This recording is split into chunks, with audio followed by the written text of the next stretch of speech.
ways of transport between those areas, and particularly those areas where the students have to cross. I thank you. So I would like to encourage further engagement with the committee so that you're able to invite the Honorable Walter Owino, member for Wendo, especially on the day that you are dealing with the Director General. This is Kenha, right?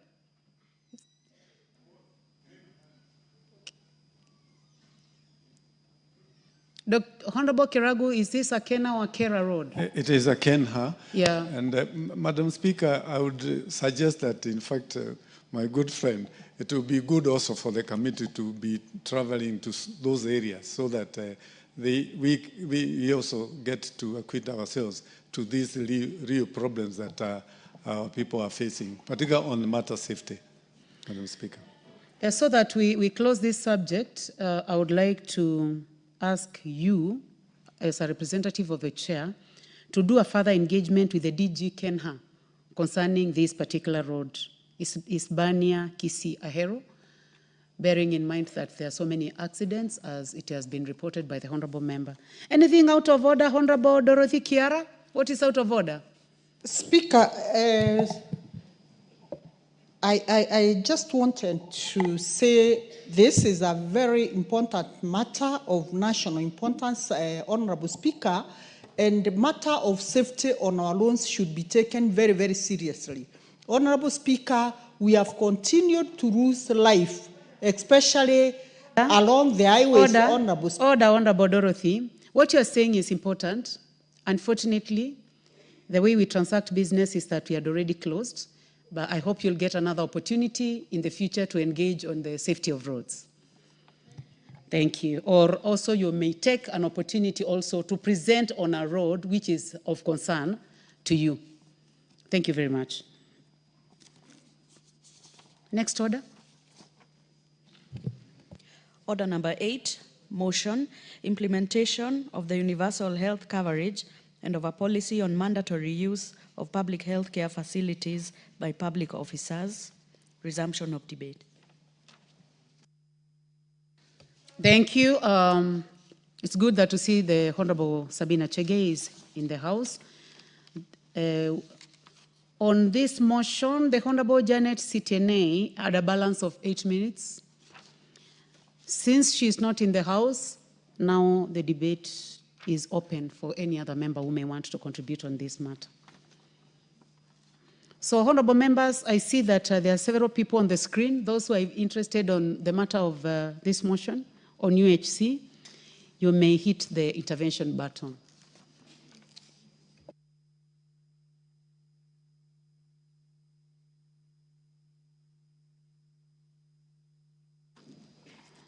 I just called the Honorable Dr. Makali Molu, member for Kitui Central, not on this subject. The Honorable Charles Ngusia Nguna, member for Mwingi West, CNN, not on this matter. And the Honorable Dorothy Kiara, nominated member, is it on this matter of UHC? Thank you, Honorable Speaker. Honorable Speaker, I want to weigh in this very important motion by my sister, Honorable Sabina Chege. Honorable Speaker, when we talk about health coverage, and more so universal health coverage in this country, we have very pertinent questions, Honorable Speaker, that we should be asking ourselves. What comes into my mind, Honorable Speaker, it is where did we go wrong as a country? This motion is tracking us back to the years, back to the 60s, 70s, 80s, when we never used to have the many hospitals that we have today, which are private in the name. And Honorable Speaker, it is important to note that during the 70s, we used to have government-maintained run hospitals, which were doing very well. And Honorable Speaker, as we went down the lane and thinking that we are becoming more advanced, we started ruining these institutions ourselves as leaders, Honorable Speaker, such that we withdrew slowly by slowly those that felt we were a little bit endowed and started visiting private entities. And because of that, Honorable Speaker, the public institutions were left at the mercy of no one. Honorable Speaker, the question that we must be asking ourselves today, we as leaders, and I want to strongly say it is good that Honorable Sabina Chege is proposing mandatory usage of government institutions. But for real, the first steps that we must undertake, it should start from us. We should have a strong undertaking that what is it that we can do so that we make these institutions the most favorable institutions and destination of choice for all of us when we are sick. Honorable Speaker, it is very pathetic that today, if you go to most of the public institutions, you'll find queues running there, you'll find people in hospitals, but you realize that they are not getting the services that they deserve. Honorable Speaker, it is up to us as leaders today to make very deliberate moves to ensure that these public institutions that we are talking about, one, they are properly maintained. And I want to bet and say most of the public institutions have the best doctors. But doctors in hospitals where they don't have the necessary equipment, machines to treat their patients.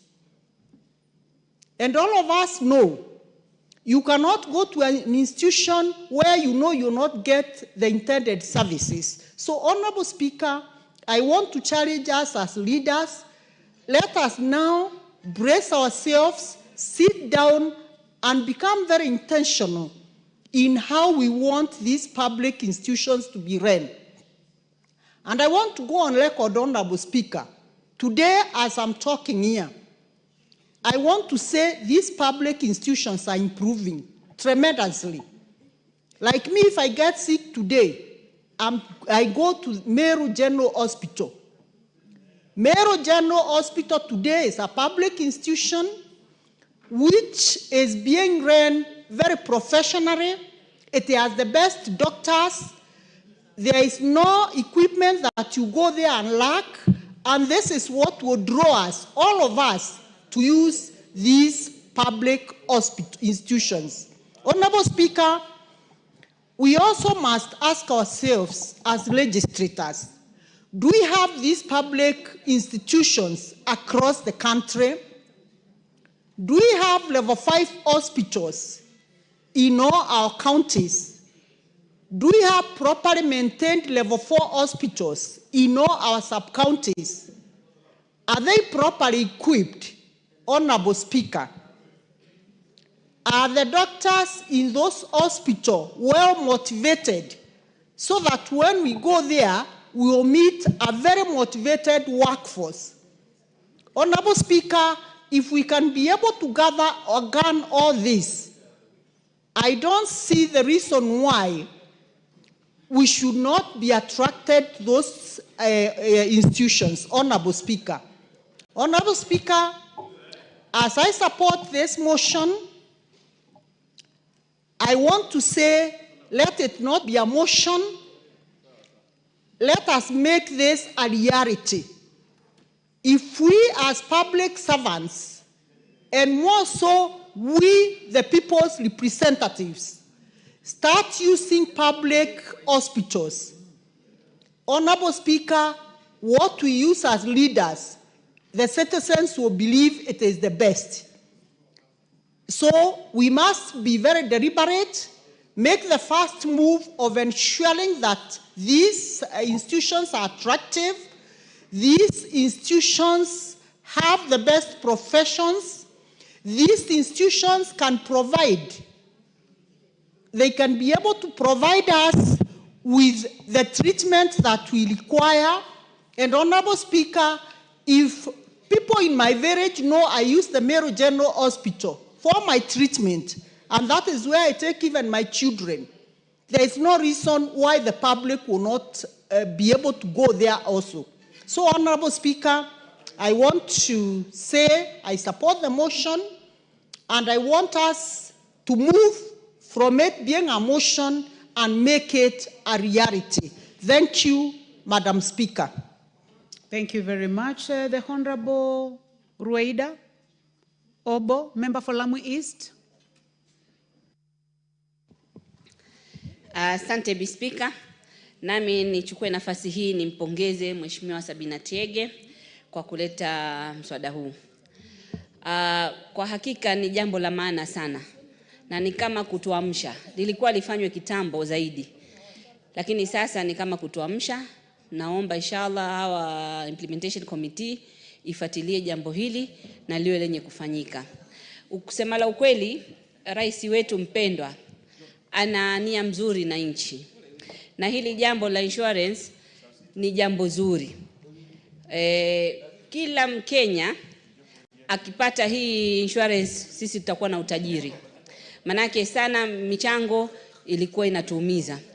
Sasa yeye amepanga mipangilio, sio kwamba wale walioko makazini peke yake ndio wanapata hii huduma. Hata wale mama mboga, hata watu wa bodaboda ambao hawajaandikwa kazi wanaweza kuwa kupata hii insurance, bora tu wajiandikishe. Na ni vizuri tuangalie mbele ili hili jambo lifanikiwe. Baadaye sisi kuna maisha baada ya siasa. Hatutakuwa hapa bunge siku zote, lakini tutakuwa tumeweka miundo misingi ya vizazi vijazo. Hizi sasa ni kufanyia bidii, sio kulipinga. Kufanyia bidii vipi? Kama huu mswada umekuja na Mheshimiwa Sabina, itaboresha.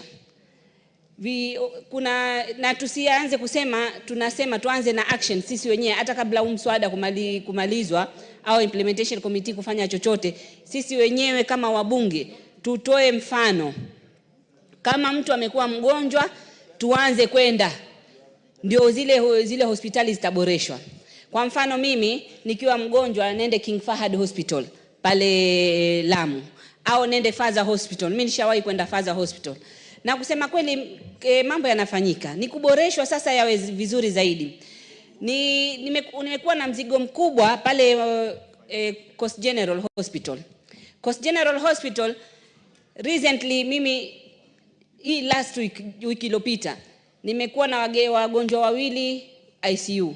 Na nimehakikisha, nimethibitisha mimi mwenyewe inalipwa kila kitu.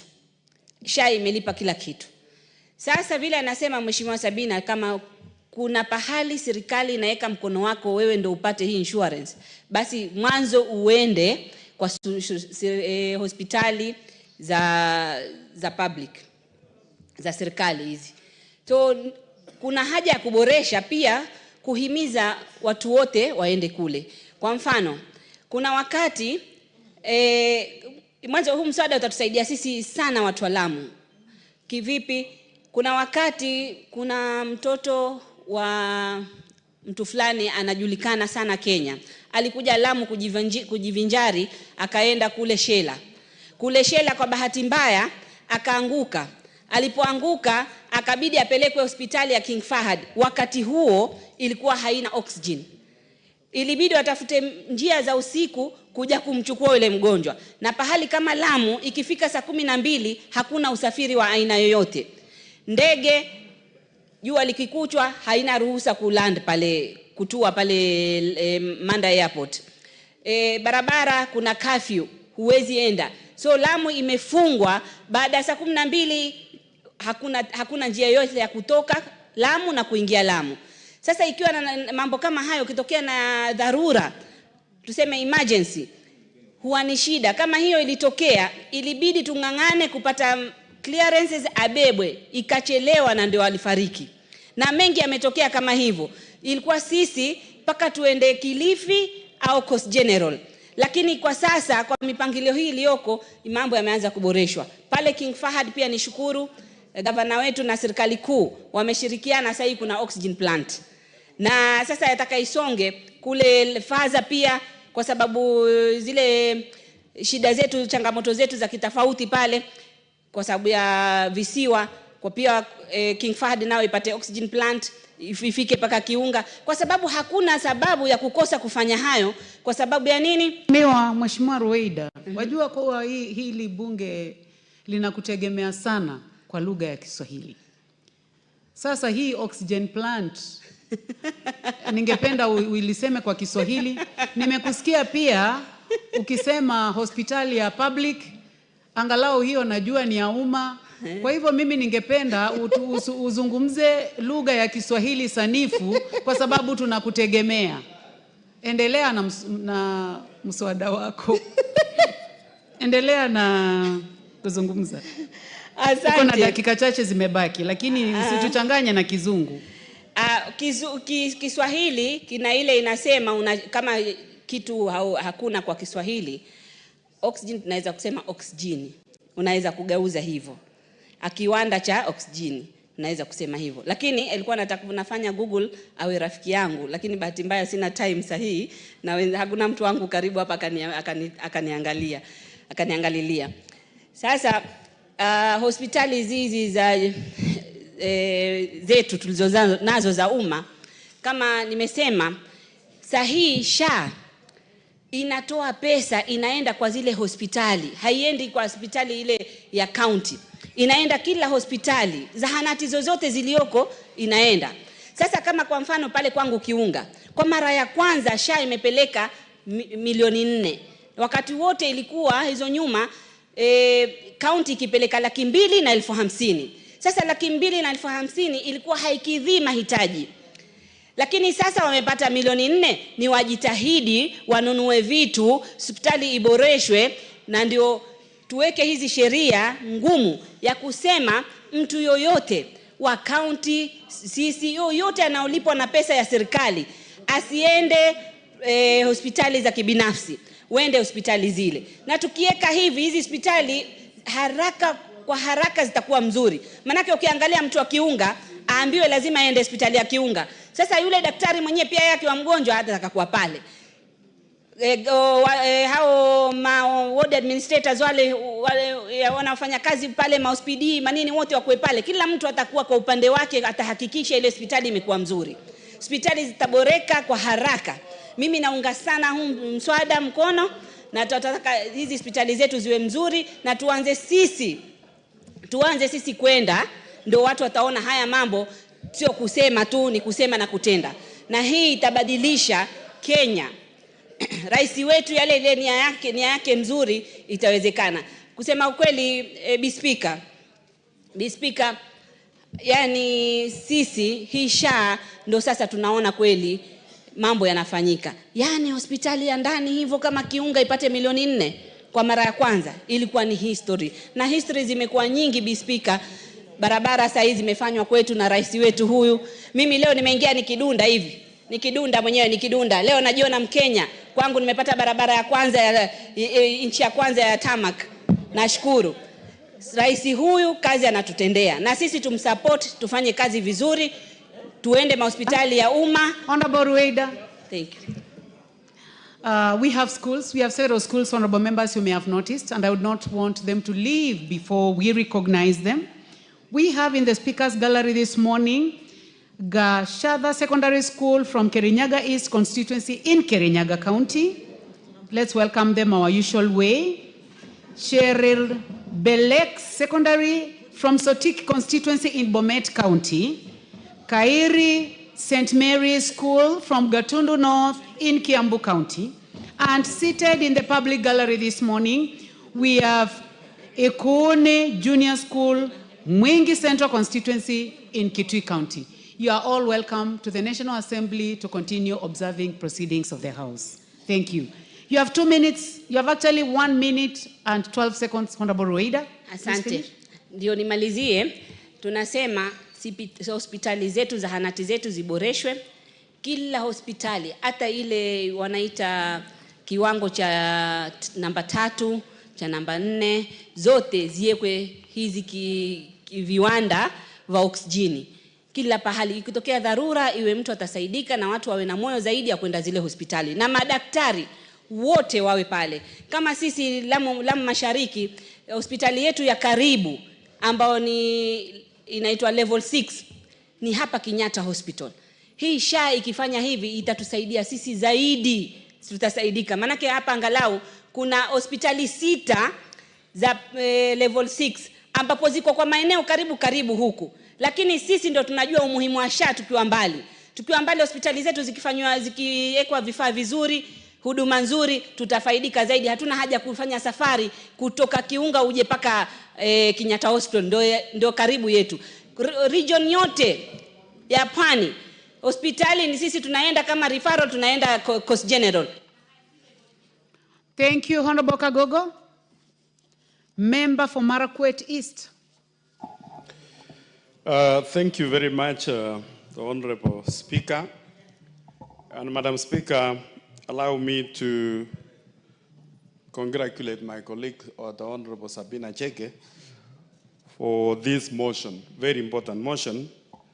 And being a motion also, Honorable Speaker, this is also a constitutional matter under Article 43(1) of our Constitution, Honorable Speaker, that provides that every person has a right to the highest attainable standard of health, which includes the right to health care services.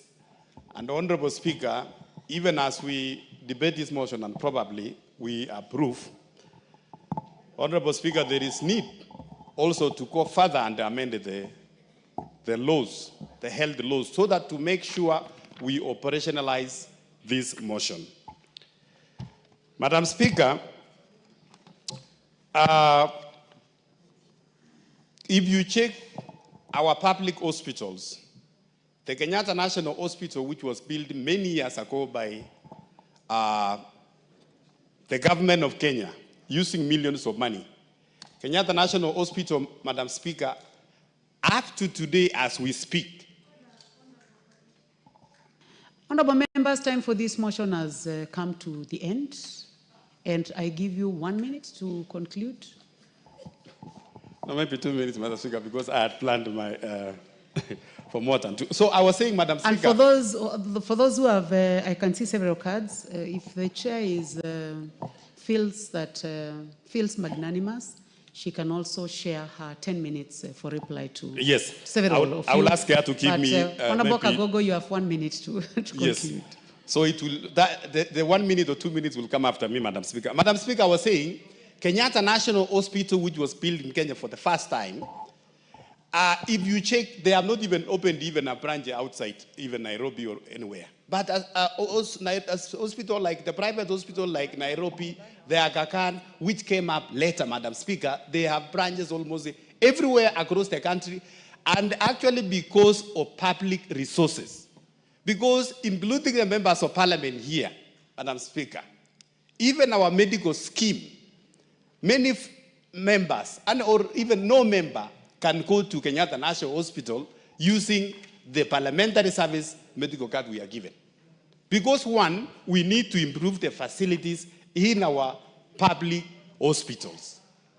Number two, Madam Speaker, the doctors you will find in Nairobi Hospital, in Aga Khan Hospital, in Nairobi West Hospital, and all other public, private hospitals, Madam Speaker, they are the same public doctors you will find in Kenyatta National Hospital. Thank you. Thank you very much, Honorable Kagogo, and also our Chair for Water and Blue Economy. Now I'll give a chance to the Honorable Sabina Chege, a mover of this motion, to reply. You may proceed, Honorable Sabina Chege. Madam Speaker, allow me to, before I finish, I donate Honorable Emas had shown some interest, and Honorable Mulanya and Honorable Jaras. 1 minute each, and then Madam Speaker, I can conclude. Thank you. Thank you, Honorable Sabina, and I really want to appreciate you for bringing forth this motion. Honorable Speaker, there is need to increase the quality of care and services as proposed in the motion. And I just want to touch on two areas. It is not about the infrastructure, because most of the public institutions have the infrastructure. What we are lacking the most, one is staff, enough doctors and nurses to offer the services. And two, we are lacking medication in these hospitals. Honorable Speaker, Kenyans have embraced SHA. Progressively, many Kenyans are registering. But I expect when as a person goes to the local dispensary, like Lukolis Hospital in my constituency or Alupe, they should be able to get the basic care and medication. But you'll find that there is even no painkiller. So we need it to improve, and we must start by... Thank you, Honorable Mary Emase. The Honorable Mulanya. Thank you, Madam Speaker. Madam Speaker, allow me to congratulate Honorable Sabina Chege for bringing this particular motion. And of concern on my end is that, yes, we have a policy whereby we have allowed civil servants and public officers to be treated using the insurance schemes they have in private hospitals. But what we don't know is that you go to Kenyatta Hospital, the best doctors are employed by the government. These best doctors are practicing at Nairobi Hospital. So these public officers now end up being to Nairobi Hospital by the public, by doctors employed by the public office from Kenyatta Hospital. So we end up sending money to private entities at the expense of government entities. Madam Speaker, allow me to congratulate Honorable Sabina Chege. I support this motion to have a mandatory use. Thank you very much. The Honorable Jalango, aka Jalas. Thank you so much, Madam Speaker. And on the onset, let me thank Madam Honorable Sabina Chege for this motion. You cannot fight for something fully when you don't get benefits from it. And for us to now start allocating more money to our public institutions like the hospitals, we as leaders must start using the public hospitals. For example, Kenyatta National Hospital here provides some of the best services. But if you have a chance to use your insurance to a private hospital, you will always go to that private hospital. Let it be mandatory that public servants use public hospitals, and even insurance companies that provide our covers must also be told not to cover leaders if it is for private hospital. If you want to go for private treatment, use your own money. If you want to use your the government cover, go and use the public hospital. Thank you so much, Madam Speaker.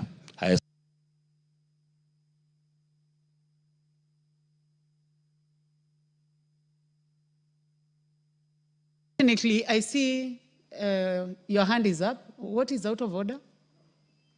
Nothing is out of order, Mheshimiwa? I would like to hear him. Please give him the mic. There's nothing out of order. Honorable Dr. Guyo Jaldesa. Yes. What is out of order? It's not out of order. What I just wanted to make a small contribution to the debate. Yeah. You may get seated. I know you are a gynecologist. Actually, you would have done very well in addressing this matter. But those who are speaking now are those who have been lucky to have a minute donated by the mover. So you are not going to contribute on this one. You'll get another opportunity at a later time. Honorable Sabina, you may conclude. Thank you, Madam Speaker. First and foremost, Madam Speaker, I want to thank all my colleagues, honorable members of this House, for supporting this motion.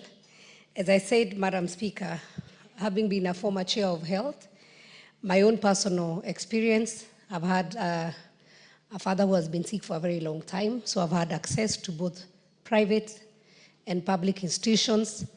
Madam Speaker, I just want to urge members of this House that we have very good and qualified doctors in our public institutions.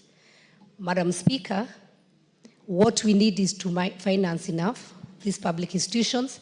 let them know that any minute, a member of parliament, a police officer, a senior teacher, might be head of public service, can walk into these hospitals so that, Madam Speaker, we will have these hospitals well prepared. The amount of money we have from our insurance that is covered by the government, and that is by the taxpayers' money, it is enough. As we even said that the government needs to add more money, we might not even need to add more money, Madam Speaker, because from our insurance cover, that money can be plowed back. We'll have enough doctors, we will have enough staff members, nurses, we'll have clean facilities, Madam Speaker, and as one of the members said, Madam Speaker, about UHC, it's just about affordability. We're already giving money through SHA. It's about affordability and also accessibility. Madam Speaker, sometimes even when we said we have devolved health, you'll find that our people go, they're paid for SHA, you're told there is no medication, so you have to go and buy in a pharmacy. And you'll find that it's kind of a cartel, Madam Speaker, that even the public, some of the equipment in our public facilities where we are saying, yes, we may need more equipment, but they might be working, but they are sabotaged so that you can be sent to a nearest private facility to go for a CT scan, to go for an X-ray. And it is sad, Madam Speaker, and I would, because I've seen Honorable Nyikal here, I have two requests.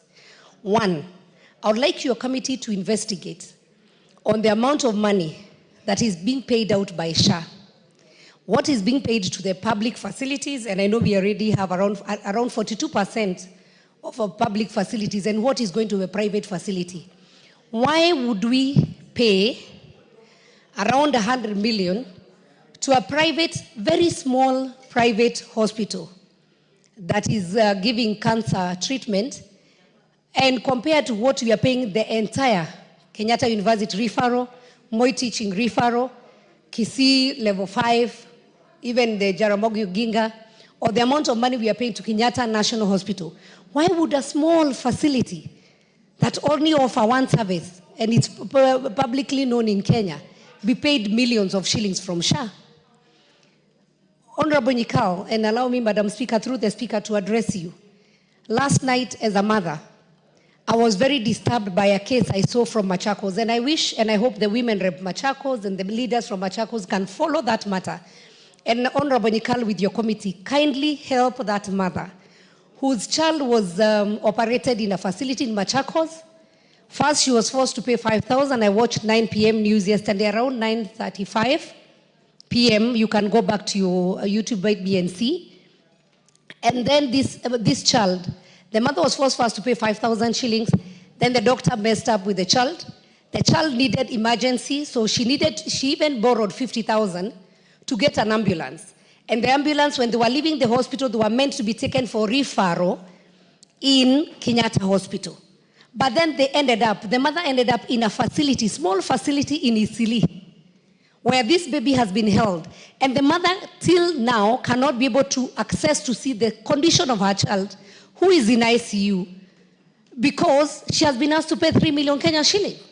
I saw that lady crying. Where can she get 3 million? Her child is being held in the funny facility in Isili. Why, Honorable Nyikal?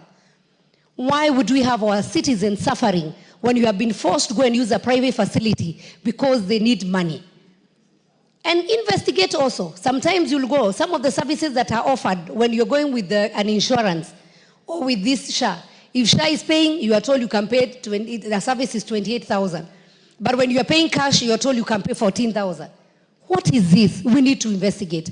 And the only solution, let us make sure that we equip our public facilities. Let us make sure we have enough doctors, enough medicines, we have enough supporting staff, so that, honorable members, you can easily walk into Kenyatta National Hospital. We even have a private wing.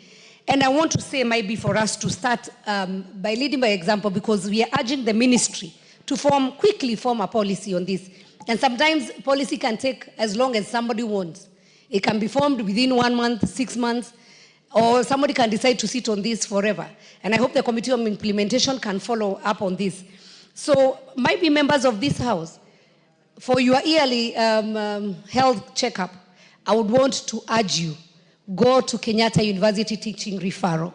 It has a state-of-art facility. We don't have any in Kenya, in East Africa, in Africa, such facility. Not even any private facility that we have around. Go for your medical checkup there. They even have a presidential suite. Go and see. Start referring your people there. Let us use Kenyatta. I challenged the management of Kenyatta National Hospital the last time I took my father there. Because we cannot have a level 6 hospital using water basins to give patients. When you get admitted, you are given a water basin with tissue inside. At what age is this? Having, Madam Speaker, bathtubs in a hospital, you know, and because you can just see people who just want to do supplies, because the bathtub would be more expensive than a normal shower. Madam Speaker, we need to be serious about our health care. And because health is a right in this Republic of Kenya, it is in our constitution. Thank you, honorable members, for the support you have given me. I know with this, we will have more better services being given in this, in our public facilities. Our doctors will be smiling. They will not go for strike because we'll have enough money to pay them from our insurances. Our nurses will be happy, our support staff will have clean facilities. And I thank you once again for the support. Thank you, Madam Speaker. Thank you very much, Honorable Sabina Chege. Next order.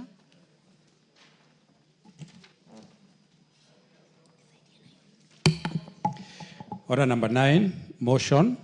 Formulation of a land use policy on zoning of land for agriculture and built development.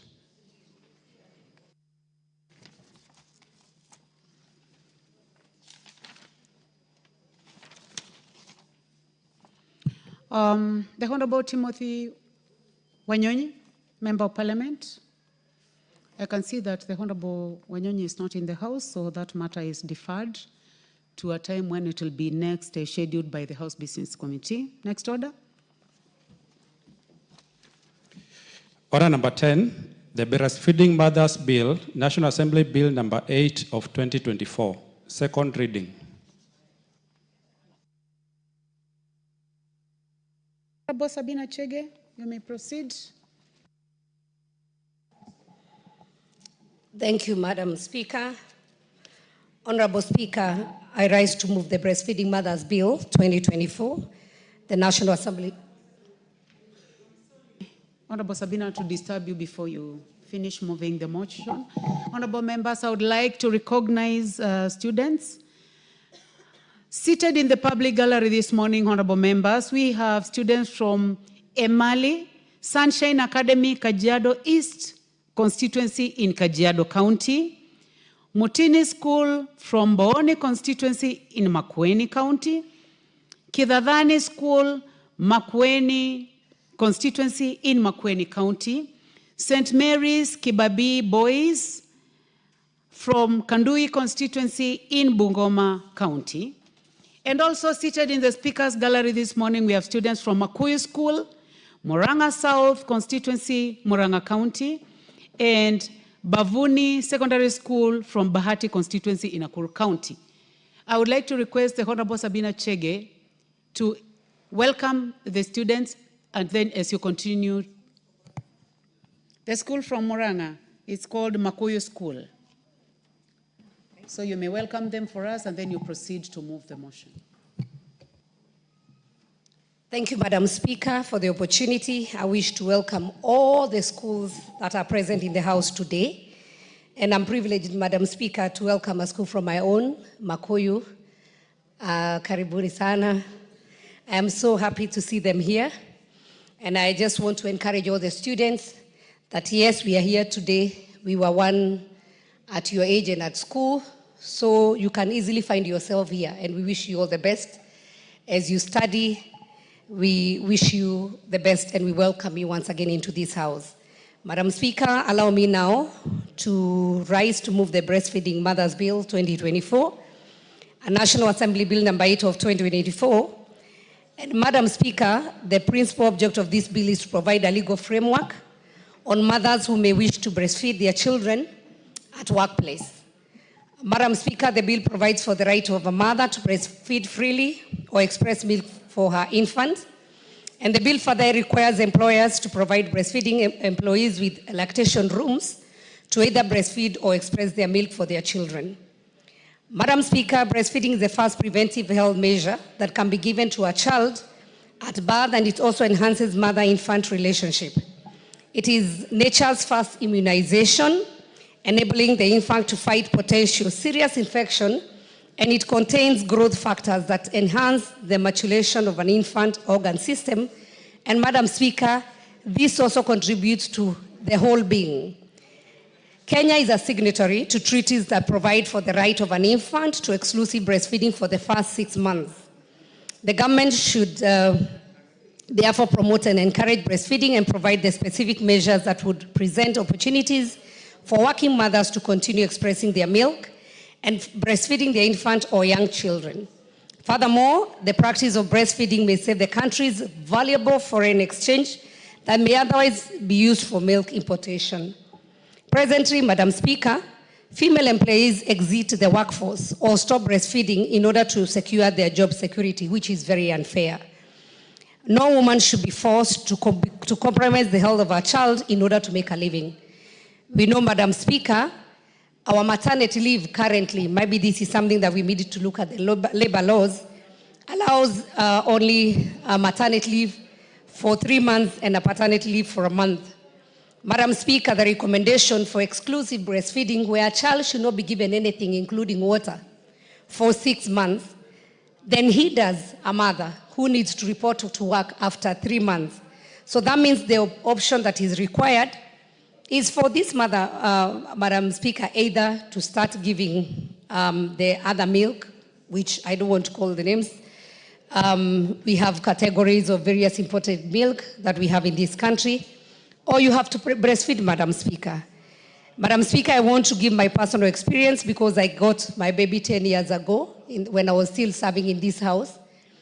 And it was torture for me when I came back, Madam Speaker, to look for a place to express my milk because I'm one mother who believes in breastfeeding a child for 2 years, not 6 months.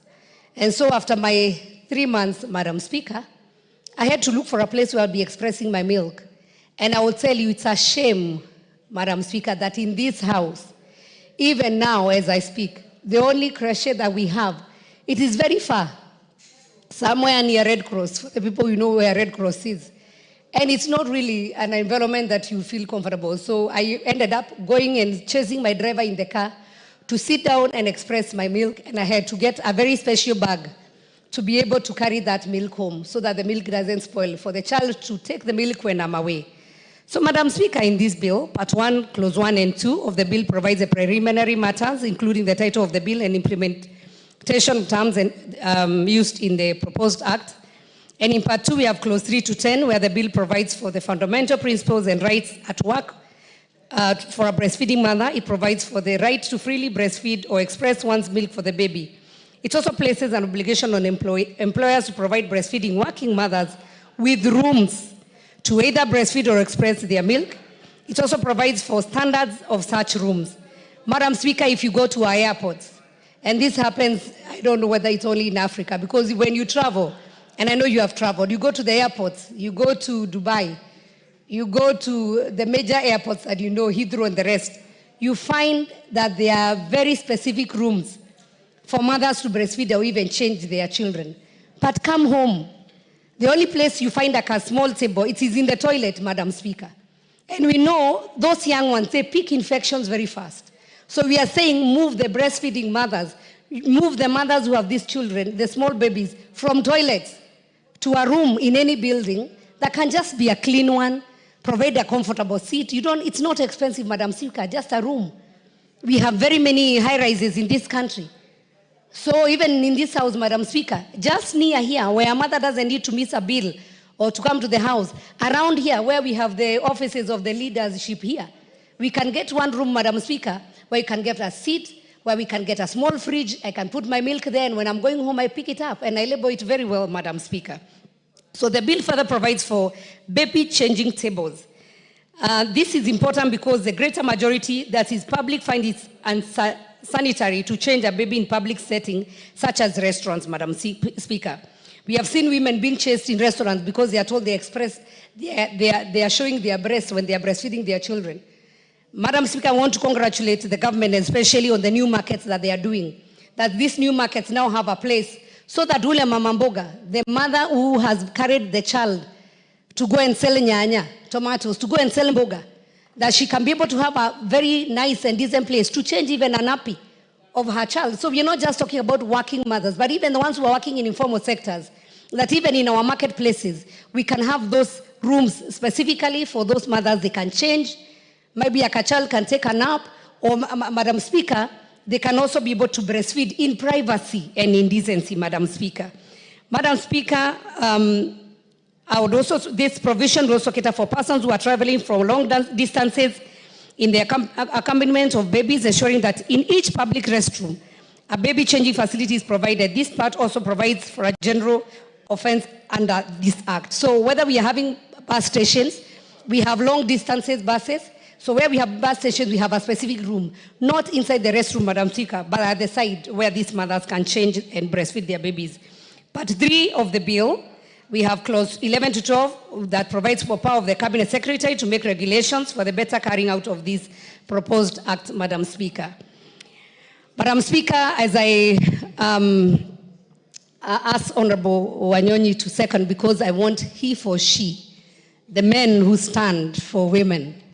And we want to appreciate, Madam Speaker, that bringing a life, having a child is very important. Many women are opting not to have children. We need to have our babies. So the ones who choose, and especially the young girls, in this house, I understand we didn't have a breastfeeding place because then the ladies who were appointed or nominated or came to Parliament were past their childbearing age. But now, Madam Speaker, we have honorable members who are less than 30 years. Some are getting married when they're in this house. So they will not stop giving birth because now they are members of Parliament. They are human beings. They need to have their children, and we don't need to limit any one of them. Let us lead by example from this house to any public facility. Order, Honorable Sabina Chege. Honorable Charles Ngusi Anguna, member for Mwingi West, what is out of order? What specifically is out of order? Thank you, Madam Speaker. There's nothing out of order. I'm just enjoying the way the motherly character of Sabina Chege is trying to express this motion with a lot of emotions, and also I fully support it, but I am looking forward to contributing it because I'm a new father in town. I'll take that to be part of canter and banter for the House and allow the Honorable Sabina Chege to proceed. Allow me to congratulate Honorable Member for being a new father in town. Well done. And Madam Speaker, I also want to speak to our girls and tell them breastfeeding is fashionable. Let us know that the girls think that when they give birth, they want to give the formula milk to their babies and not to breastfeed. Breastfeeding, the breast milk is the only nutritious 100% that has all the nutrients that a child needs, including the growth of a brain of a child. And I am very sure Honorable Dr. Nikal will speak about the importance of that 6 months exclusive breastfeeding. So to our girls in Kenya, don't be lied to anyone that when you don't breastfeed, those breasts will not fall down one day. It comes with age. So breastfeed is better for the breast to fall for a reason. Instead of you saying you want to deny your child that natural immunization, those natural nutrients that are needed there. And I strongly believe that no woman should be forced to compromise the health of her child in order to make a living. Because a lot of institutions, and we want to give a warning, they will say when you get employed, when you get pregnant, go home. Or when you have to report at this time, I urge the employees, the employers also, Madam Speaker, to have reasonable working time for the breastfeeding mothers. You have been a mother like me. You know when your breasts are full of milk, you cannot concentrate. So when especially that milk is full and starts coming out, it becomes very uncomfortable for a mother. So for the employers, let the breastfeeding mother come, might be slightly late, might be at 10, let them leave early. It is just a matter of 6 months. And because there is 3 months for the leave, maternity leave, so it might be 3 months only. But that mother is going to be more productive. She's going to be more happy. The child is going to be more healthy. And so, as I conclude, I wish to state that I believe that this bill when enacted into law, will go a long way in protecting the right of breastfeeding mothers and preserve their dignity at work and in public places. It will ensure that the women are not discriminated from employment based on childbirth and the conditions that they come with it.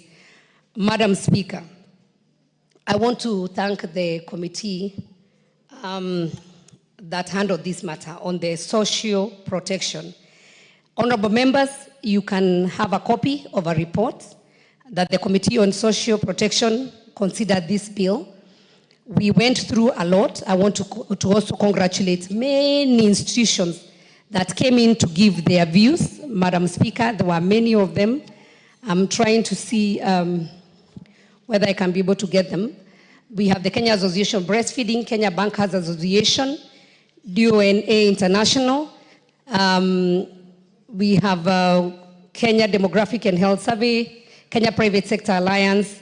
We had even Uhuru Community Development Project that came in, Lactation Education Consultants, the University of Nairobi, and we had many, many, many other people, even individuals who came in. I was trying to look for a name of a lady who came in. She was somebody Kimani. So I just want to mention all of them and just say thank you for coming to contribute. If any further amendment is required, we are ready to do that. But Madam Speaker, I now want to call upon Honorable, as I urge the House and the members to support this bill. By the way, it is the third time, Madam Speaker, this bill has come. I don't know who normally kills it. It has been passed in this House 2 times, first Parliament, then second Parliament, the 11th Parliament, 12th Parliament, Madam Speaker, but somehow it was killed somewhere, I think in the Senate. I now thank God that it is being dealt now in this House. And so I hope, Madam Speaker, that once we pass it, it will become into law. And the mothers of this country will forever be grateful. Thank you, Madam Speaker. I call upon Honorable Anyonyi to second the bill, he for she. Thank you. Please proceed, Member for Kwanza, Ferdinand Wanyonyi. Thank you very much, Madam Speaker, for giving me this opportunity to actually second this motion by dear lady. What is out of order, Honorable Member for Westlands? Madam the Speaker. Honorable Tim. Madam Speaker, I wanted... The Honorable Tim Wanyonyi. What's out of Madam order? Speaker, I thought the Honorable Sabina Chege meant me, not Ferdinand, to second the motion because she just said Wanyonyi and I saw Ferdinand shooting up. I thought it was me. You know, you are Honorable Ferdinand Wanyonyi Wetangula. Team. So Honorable Tim Wanyonyi. And I'll add Wetangula. No. But the Honorable Sabina Chege was very clear. He said the Honorable Ferdinand Wanyonyi. Yes. But I am going to give you the opportunity, the first opportunity, purposively, and also on the request of the mover. You may proceed, the Honorable Member for Kwanza. I hope I've not taken over your chance. I think we'll be able to be given a chance to talk. I think what I want to do is to second the motion by Honorable Chege. And I want to say the objective of this is that the private, I think I've just listened to what he has said. And the legal framework of this is that I think the mothers, and we all know that, some of them actually are children who are born when they are working. And the objective of this is that the children should actually be given a chance to be fed by their mothers. And therefore, I think, Chege, I think you're very right to have come up with this motion, because then, of course, breastfeeding of the children is very important. We all know I'm a parent, and I think now I'm almost a grandfather. And I'm telling you now, if you don't know that, I'm telling you, I'm almost a grandfather. And the whole idea is that the employers normally are very particular, and maybe this particular mother is doing a very important job in the organization. But then, of course, now that she has got a child, it's only fair that actually is given the chance to be able to feed the children or the child. Maybe some of them are twins, or if you've got 3 children, and therefore be given the chance to be able to feed the child. Because again, note that Kenya, I think, if I'm not wrong, is a signatory to this particular treatment, this particular treaty, to provide for the right of the infant to be exclusively be fed by the mother for at least, I think it's 6 months. For 6 months, the child has all the right, exclusive right, by whatever international agreement, that the child for 6 months should be fed by the mother. And therefore, it's important that actually the government should actually promote and encourage the breastfeeding for the working mothers. We have cases where a mother, maybe because of her liking, but because she's so cohesive and so eager about the child, some of the mothers actually quit their jobs because of the breastfeeding. And of course, some employers don't care. So the child is actually there crying, what have you at home. The mother actually feels so humiliated and therefore sometimes quit. Others, I think there are cases where the mothers, I think, are forced for that reason to come with vehicles and to start feeding outside there. You think she has gone to the toilet and yet she has gone to feed the child. That again, as mentioned by Honorable Chege, is not very good because the condition at the toilet may not be very conducive for the child. Again, breastfeeding, you bring the child very close to the mother. Imagine the child actually has also been enhanced by that good relationship between the mother and the child itself. But you see, if we just want to have a child fed in the toilet and maybe for 2-3 minutes and you go back because you want to maintain your job, again, it is something that, Madam Speaker, is not very good. And therefore, I think this motion is very, very good, and I want us to make it, when you pass it again, we have to have it implemented so that all working places should have at least a place exclusively made for the mothers who may have their children and be given a chance to do the feeding. And if they don't do the feeding, and some of them may feel by feeding the child, the breast will collapse. I don't know, but that's what I'm told. Then they should carry the milk to be able to give the children, but in a very exclusive place. And basically, Madam Speaker, it's that the objective of this is get a place where the child can be fed properly, so with hygienic conditions that are very good, not in the car, because it could be very hot, you know. So therefore, I think let's have employers actually creating a room for the children, for the mothers to feed their children, because this country has got that treaty, and that treaty actually gives the mothers 6 months exclusively. When you give her whatever is a working vacation or whatever, for 6 months the child, so the child can be fed properly to enhance that good relationship between the child and the mother. With those few remarks, as a grandfather, I support this motion, and I think let's go ahead and implement this so that it becomes actually a law that no employer will just be there just for the sake of it. It doesn't matter what it is. You must have an area where the child can be fed, or the mothers who are breastfeeding can have the opportunity to breastfeed their infants. With those few remarks, I support the motion, and I thank Honorable Cheke for having come out with this kind of thing, because it was sometimes back, and 2015 or 2014, yeah, it was there, but I think it went unattended to. Thank you so much.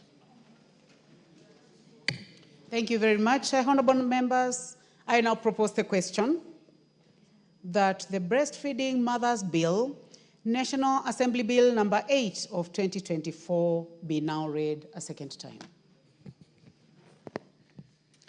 Honorable members, as I had promised, I will give the first opportunity to the Honorable Timothy Wanyonyi, Member of Parliament for Westlands.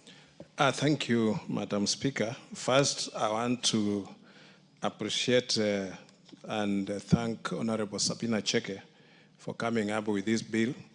Madam Speaker, I believe that it will have been a natural thing that this breastfeeding should not even require legislation. It should be something that comes naturally. I feel that the mother, Madam Speaker, should never be ashamed to breastfeed a child in any place, in public and anywhere, Madam Speaker. I remember in the last parliament, I guess, Madam Speaker, the Honorable Suleha sneaked in the chamber with a baby tucked in her, and somebody said there was a stranger in the house. I think she was just minding the business and she wanted just the child to be there with the mother. The setting aside, Madam Speaker, a place for mothers to go and breastfeed is something that is very, very good.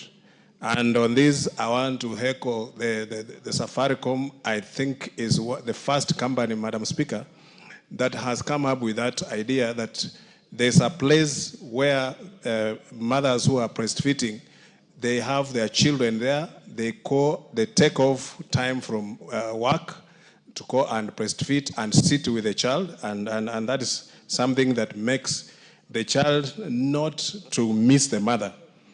Madam Speaker, breastfeeding the milk of the mother is very, very good because it's the first line of immunization that a human being will develop, because the first 6 months of the mother's milk is what makes that child develop the immune system and also become a healthy child. So mothers anywhere, any place, they should never be ashamed when they want to breastfeed.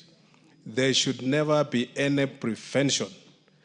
I read somewhere where a mother who tried to feed a child in a restaurant, and then the restaurant quickly ejected her from the restaurant, and they say she was doing something that was not allowed.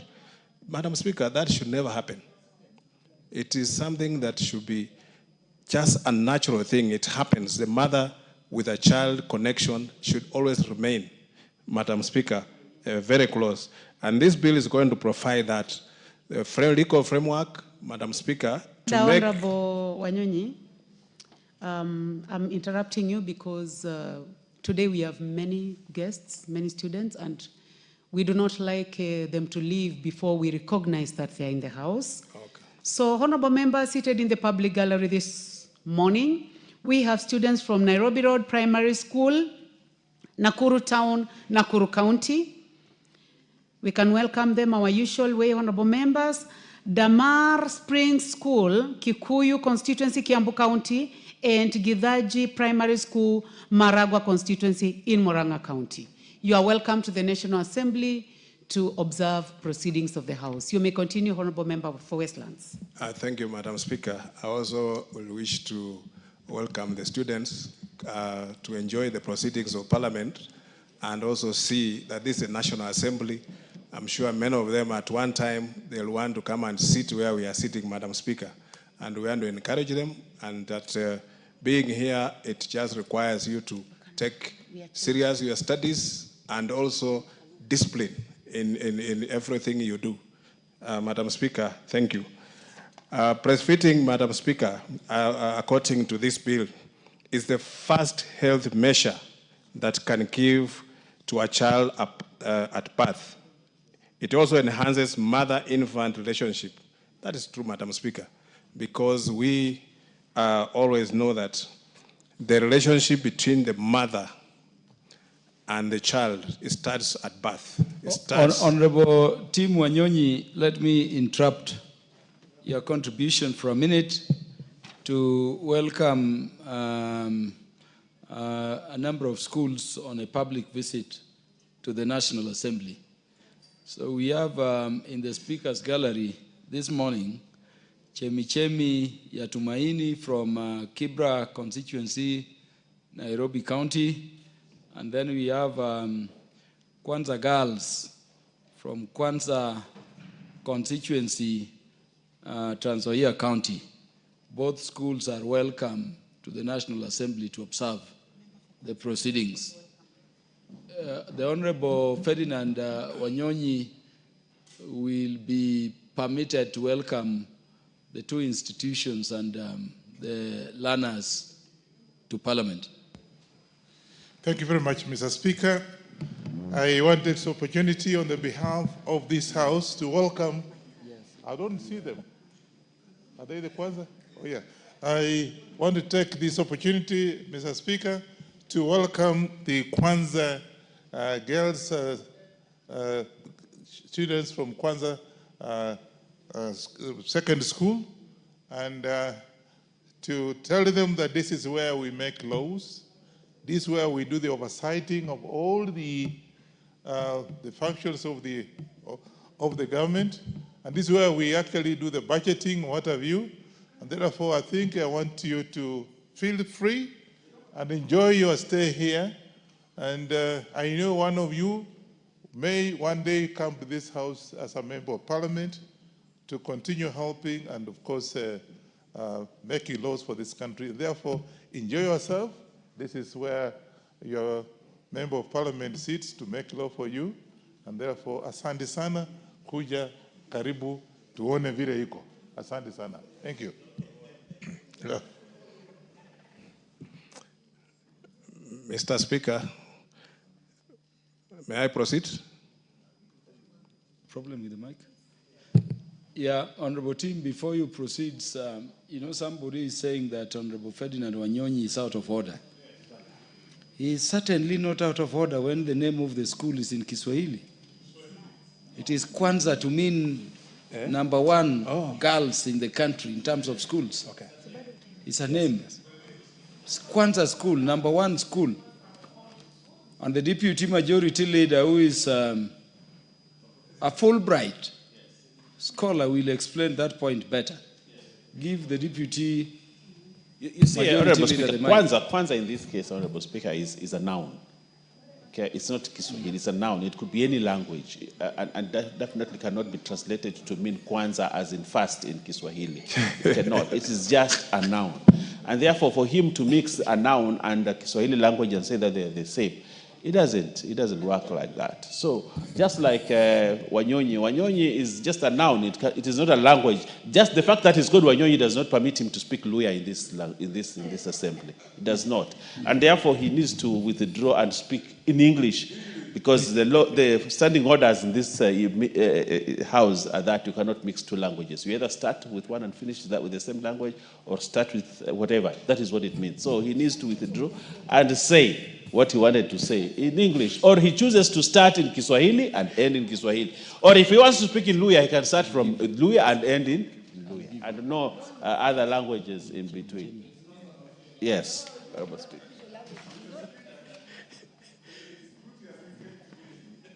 Give Honorable Ferdinand Wanyonyi the mic.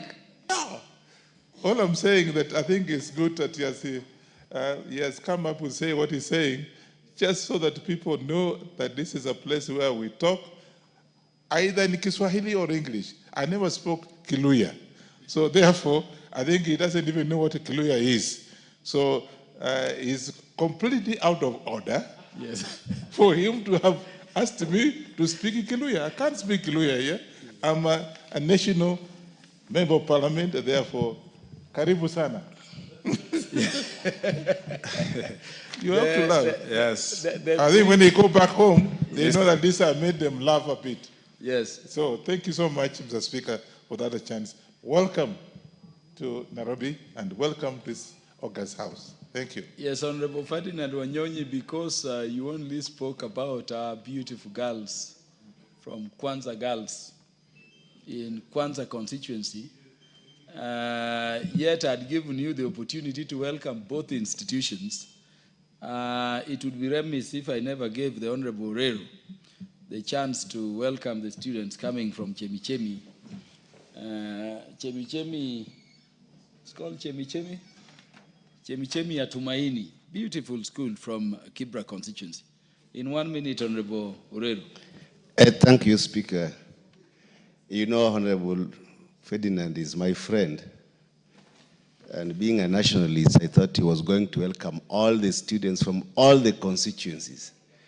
But you missed the point and concentrated on Kwanza. But you also have other students from other constituencies who are here. First, I want to welcome all of them to this prestigious August House. But most importantly also, we have Chemichemi School from Kibra constituency. And today we are having Kwanza, Chemichemi.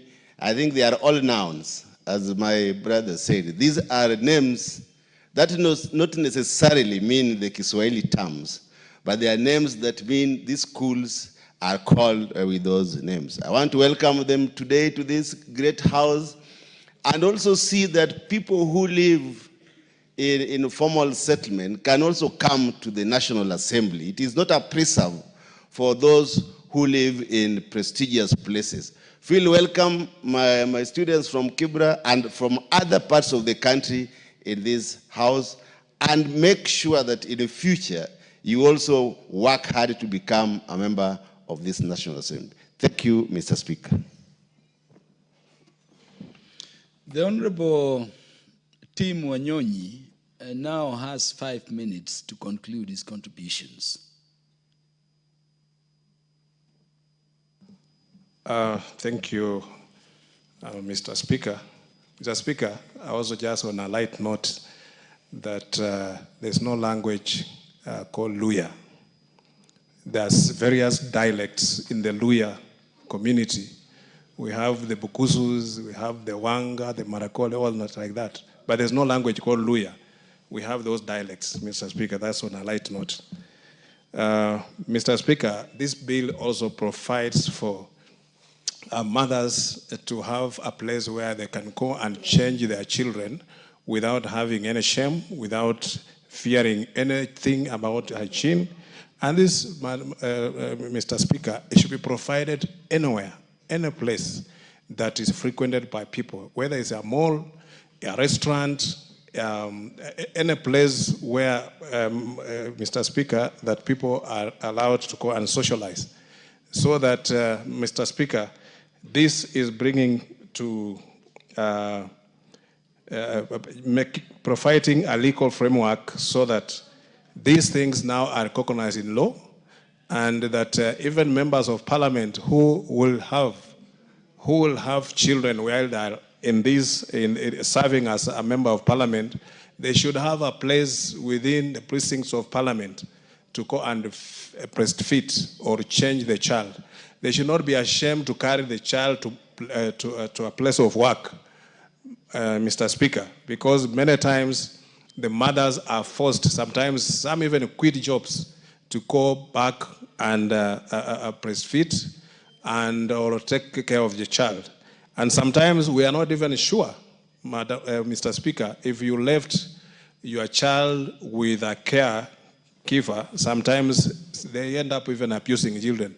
But with the mother, Madam Speaker, Mr. Speaker, the mother will be sure that the child is safe, and the first line of a mother interacting or socializing with the child is at that early stage of the child, Mr. Speaker. And you know, Mr. Speaker, I said the science of how a child is carried with, when the mother is carrying the child, is always on the left side of her body, because that's where the heart is. The child listens to the heartbeat. When the child is in the womb, the heartbeat is like music to them. And if you look carefully, even the way women carry their handbags is always on the left. And Mr. Speaker, because that just shows that it is where the life is. And we know, Mr. Speaker, that being a mother is an honor.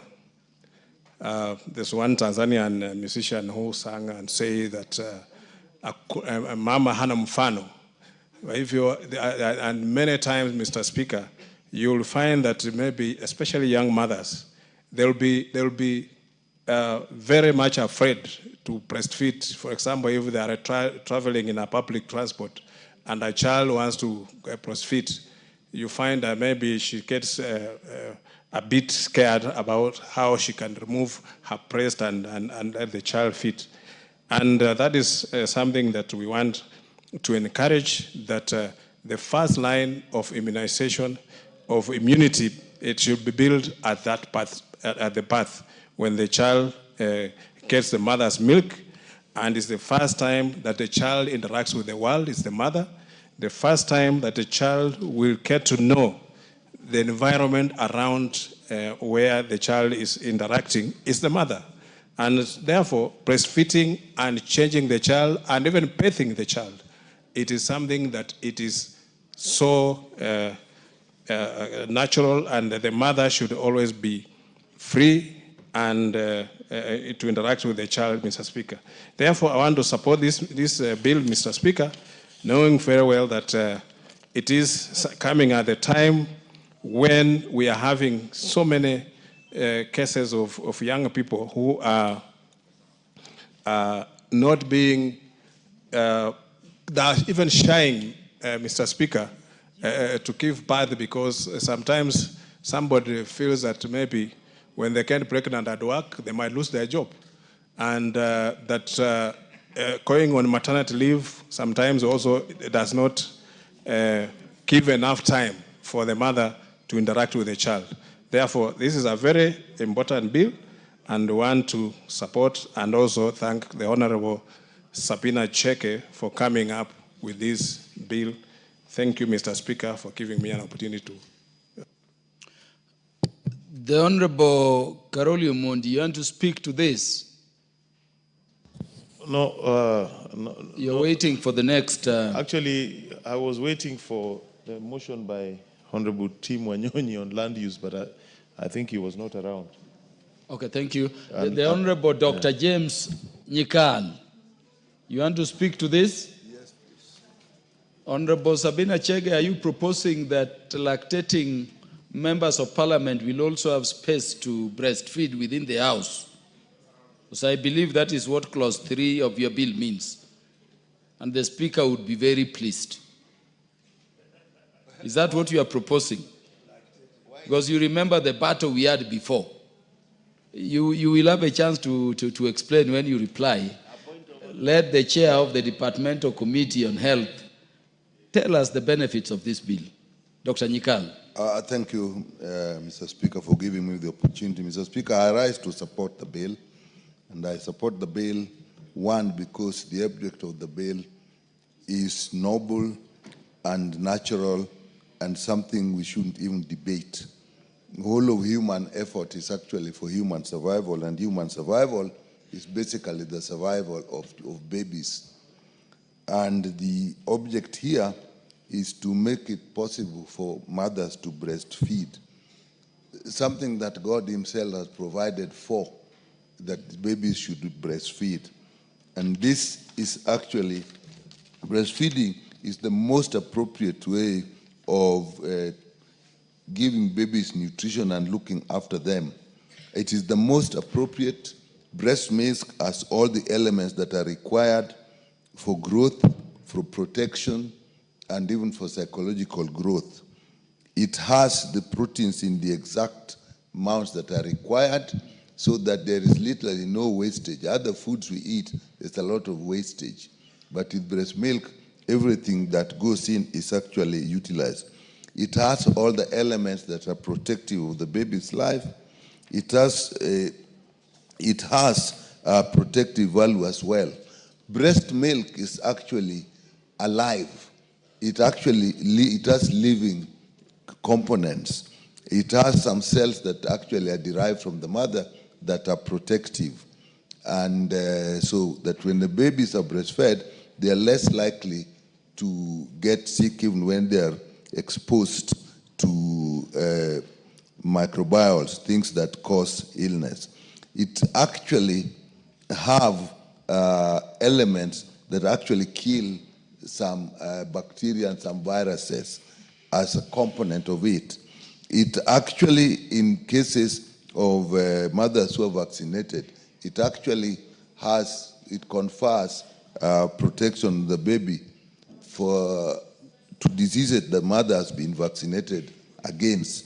So, Mr. Speaker, that is all the baby needs.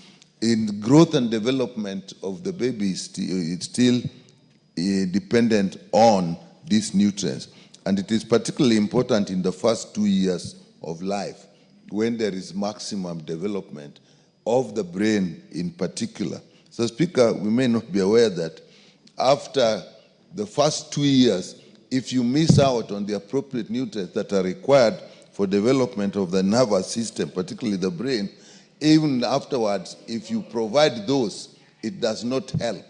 So it is an opportunity that we do not want to miss.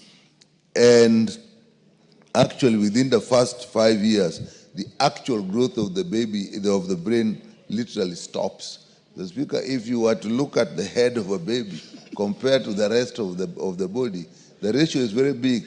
But as you get older, the ratio gets smaller because the brain doesn't grow in the same proportion. So, Mr.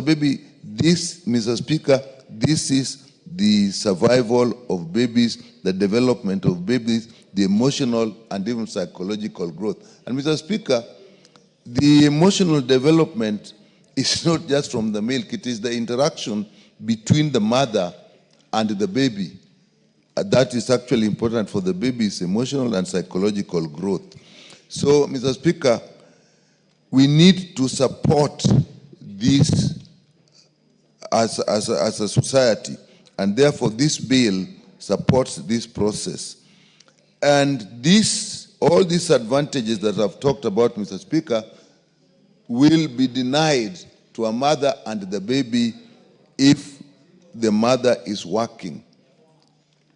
And Mr. Speaker, it is not only a disadvantage, but I also think it is a discrimination, because for mothers to do what is most natural, is the most natural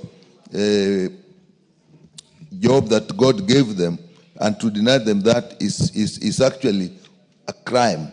So working mothers who are not able to breastfeed their babies are actually being discriminated against. And Mr. Speaker, the ladies in the house will tell you that if you ask them to choose between the survival of their baby and even their jobs, many of them will leave the jobs if they had some other means of livelihood. So in these days, when actually mothers work to support their families and that child and other children, it is actually double loss, because she does not. If she's not working, then she misses the income. If she's working, then now she has to lose the opportunity for which she's working. I had a mother tell me that if I cannot take care of my baby because I'm working, then I could as well leave the job. But now they have to do because they need the income. Therefore, Mr. Speaker, this bill provides for that. I'm happy that, Mr. Speaker, it provides for the infrastructure that is required. I've looked at the equipment that is actually listed in the bill.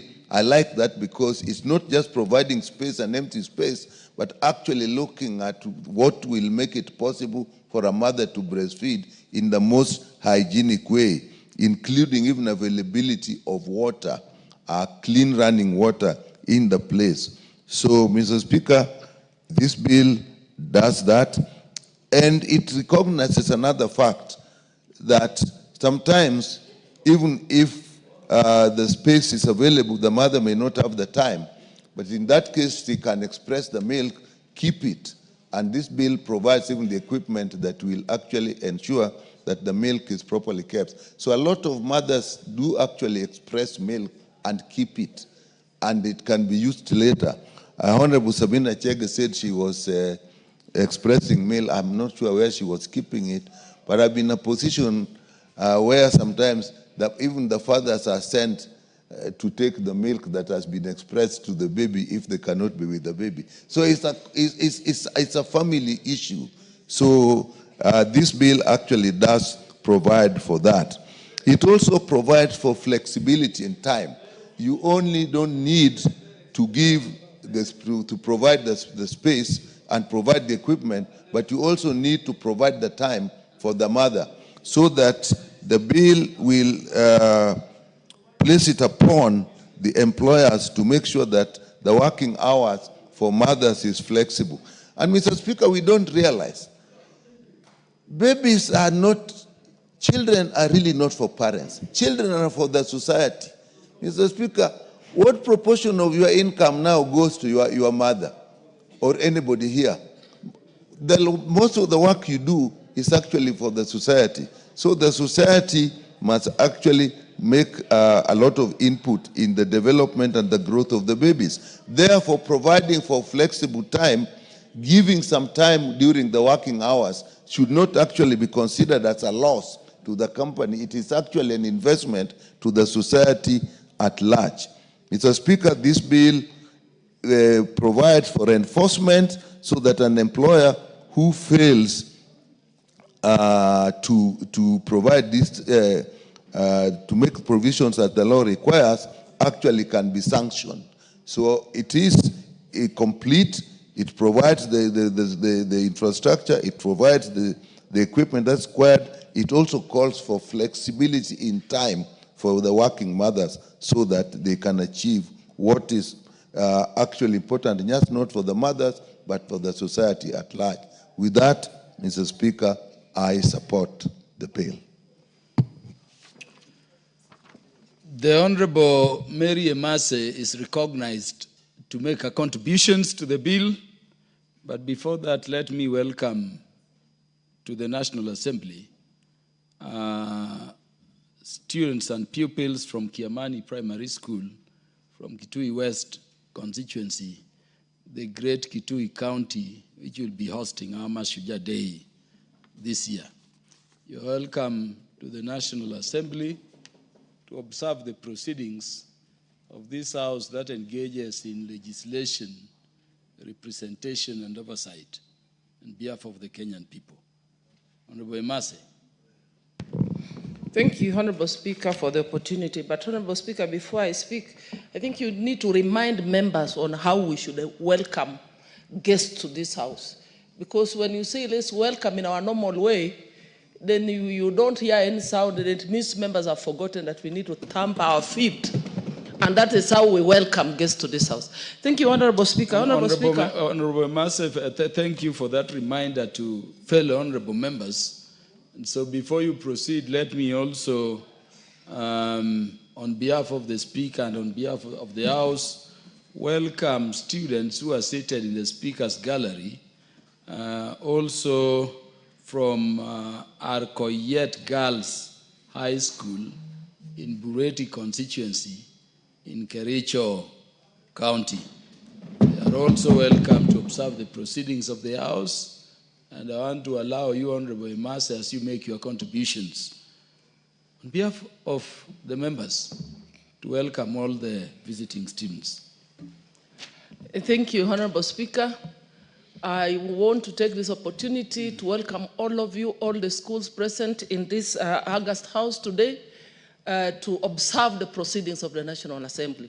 I just want to inform you that at one time we were all seated where you're seated. Probably some of us never even managed to get an opportunity to visit the Parliament, but know that you are on the right track, and one day you can be a leader, you can be a legislator, and you could also be seated here. So work hard, focus, and you will become the leader that you would want to become.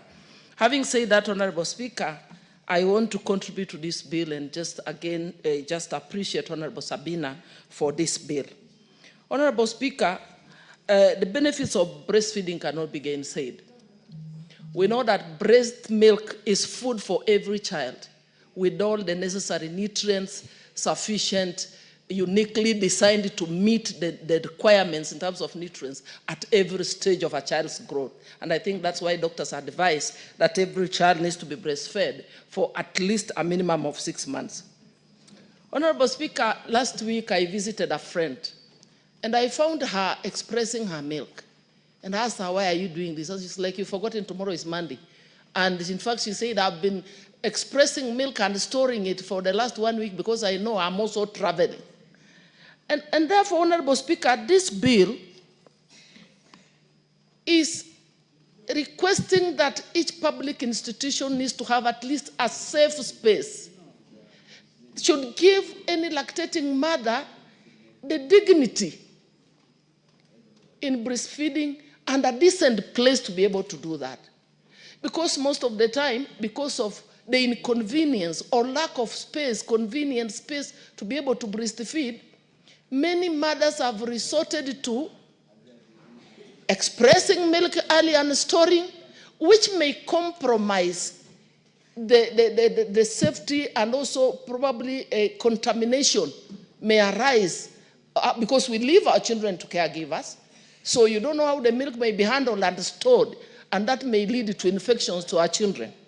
Honorable Speaker, some mothers have also resorted to giving their children, even before the expiry of the mandatory 6 months, alternative sources of milk, formula milk, which is powder milk, which has to be mixed, and in the process. So that is why it is important that we give these spaces provided so that a mother can breastfeed directly. The child gets milk directly from the breast, which therefore guarantees even the safety, the cleanness, the hygiene needed for this child, Honorable Speaker.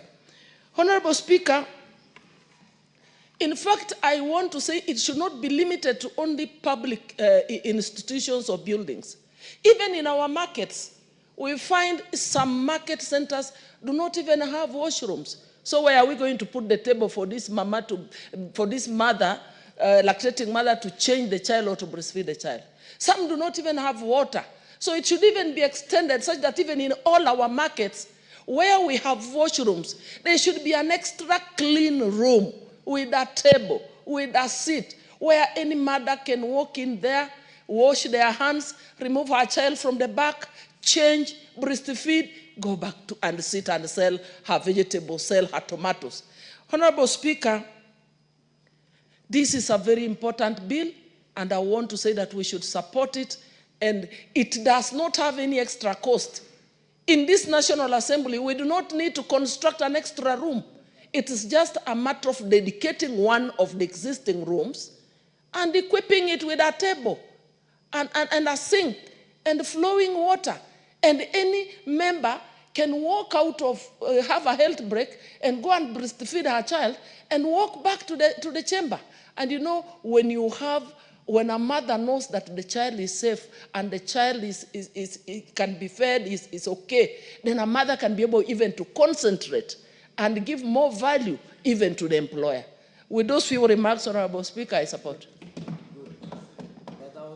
Honorable Emase, before you conclude, because you know what the Constitution says at Article 53, sub-Article 2, that in all matters concerning a child, the best interest of the child will be the paramount consideration. Assume you are making your contribution as you are doing, and your child who is also outside the chamber is crying to breastfeed. What would you recommend the bill should provide for in such situation?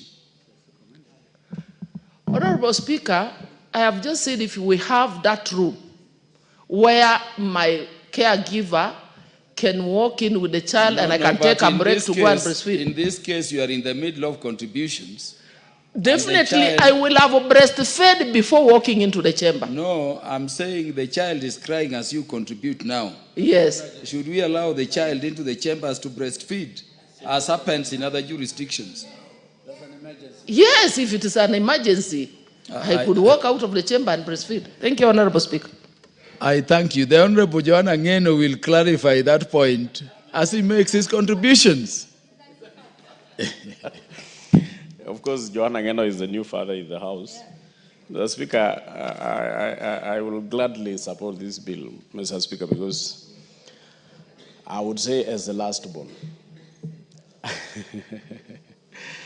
I believe in totality that the smartness that I have, even today, is attributed to the fact that I was breastfed until when I was in class 1, Mr. Speaker, so that when I go back from school, I will rush fast to go and to be breastfed. Mr. Speaker, it's very, very important, and this bill will go a long way in ensuring that our mothers and our sisters, our wives, when they are in place of work, they can actually breastfeed with dignity, without fear or without even having any serious issues on the emotional attachment to their kids when they are breastfeeding. Mr. Speaker, I duly agree that much as we have traditions and beliefs that we normally have as Africans, there are things also we need to accept and agree to put into consideration. Just like the suggestion that you are making, Mr. Speaker, that suppose a member of this House is contributing or is in this house and of course gets a notification that the baby is crying and wants to be breastfed. Mr. Speaker, the prerogative of the Speaker would be to allow that member to rush to a nearby room. And of course we need to have at least a room among these offices we have here, Mr. Speaker. We have the office of the majority leader, the majority whip, and all. So we need to have also another room among those offices that will be especially left for even behind the speakers. So Speaker, we normally have some private rooms here. We can have one for our friends and colleagues in this house, Mr. Speaker, whenever they want to breastfeed, so that in case there is an emergency, a baby is crying outside there, they can easily maneuver their way there and come back and continue with the proceedings. Mr. Speaker, I duly support and I really respect the fact that we need, as I said, as Africans sometimes we stick to so much traditions to the extent that we forget that things have changed. Mr. Speaker, respect to our kids, to our children is very paramount. The places sometimes we went to school outside these countries, Mr. Speaker, a child is given total maximum respect, so that a child of below 13 years, even if they enter a bus and you're seated, Mr. Speaker, however old you are, you must give way to the kid to sit. So I think those are traditions that we also need to adopt, because we need to give respect to our kids and of course, and give respect to our mothers and our colleagues. So, Mr. Speaker, I fully support. I want us to have in every opportunity, if it is hospitals, we need to have that particular special place. If it is place of work, we need to have that special place. If it is parliament, we need to have that special place. If it is anywhere, just like we are making every building, every place of work accessible by the people living with disabilities, we must also make it accessible to women or our mothers who are breastfeeding, to make it easier for them to access those particular places. And remember, Mr. Speaker, if it is in your place of work, if it is in places of work, mothers who would want to be accompanied by their kids, I mean their babies, to those places of work, must have a place where even it will accommodate also those who are taking care of these kids. So it is not only just creating a space for breastfeeding. We must also have that space, have all the facilities to accommodate those mates who will be taking care of the kids while their mothers are in their place of work. Mr. Speaker, I support fully, and I will want to encourage Mheshimiwa Sabina Chege, to work on more bills that touches on mothers and children. Mr. Speaker, I support. The Honorable Basil will make his contributions after the Honorable Agnes Pareyo from Narok North on account of gender considerations. But before that happens, allow me to welcome visiting institutions to the House of Parliament. Honorable members, we have in the public gallery students and teachers from Mutus Mixed Secondary School in Mbeere North in Embu County. We also have in the public gallery Gakanga School from Kieni constituency in the Great Nyeri County. And then we have pupils and students from Oloikum Nasera Primary, Kajiado West constituency, Kajiado County. The pupils, the students, and their teachers are welcome to the House of Parliament to observe the proceedings. Honorable Agnes Pareo, you will welcome the students and proceed to make your contributions. Thank you, Mr. Speaker, for giving me this opportunity to welcome all the students from other constituencies to this great house. And I want to urge them to watch the proceedings and look at what we are doing and learn from what we are doing here. And I also want to encourage them to go on with their studies and put more efforts, because they are going to be tomorrow's leaders, and they will also be here. And thank you for giving me that opportunity. And to the bill, Mr. Speaker, thank you also for giving me this opportunity to contribute to this breastfeeding bill by Honorable Sabina Chege. And I want to say that as breastfeeding is godly. It's so natural, and that is the only way a newly born child communicates with a mother. When you enter into a house where a mother is breastfeeding the child, you will think there is somebody else, because this mother is talking.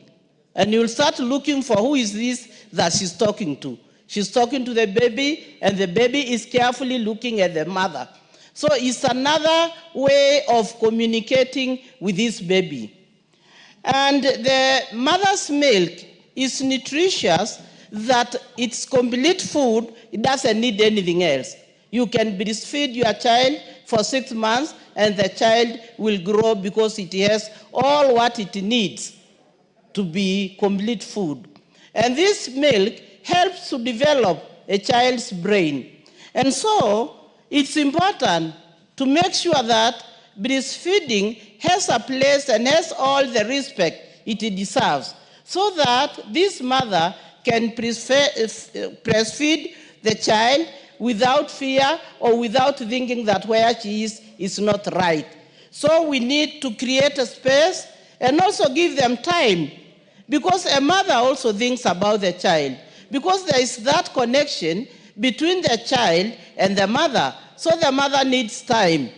Though I'm hearing other new terminologies of expressing milk in my community, we don't know that, but I think soon we'll also learn to do that. Because ours, we just think it is direct from the mother to the child.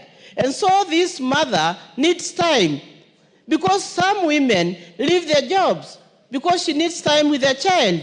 And to give these mothers time, or to give them a priority to work, we need to create a conducive place for these mothers. It's just not only another place, it's a special place, because what they are doing is special, and the child has a right like any other person in this world. Once the child has come to this world, she has a right. The first right she has is for the mother to breastfeed that child. So for me, I support breastfeeding this bill, and to say that it is important, and we must all have in the markets, in the working places, everybody who is employing somebody who is breastfeeding must make sure that this woman has time to go and breastfeed that child. And for that reason, Mr. Speaker, I support. Thank you. Thank you, Honorable Pareo, also for the good community service. you were doing before and you continue to do around those other issues concerning the family.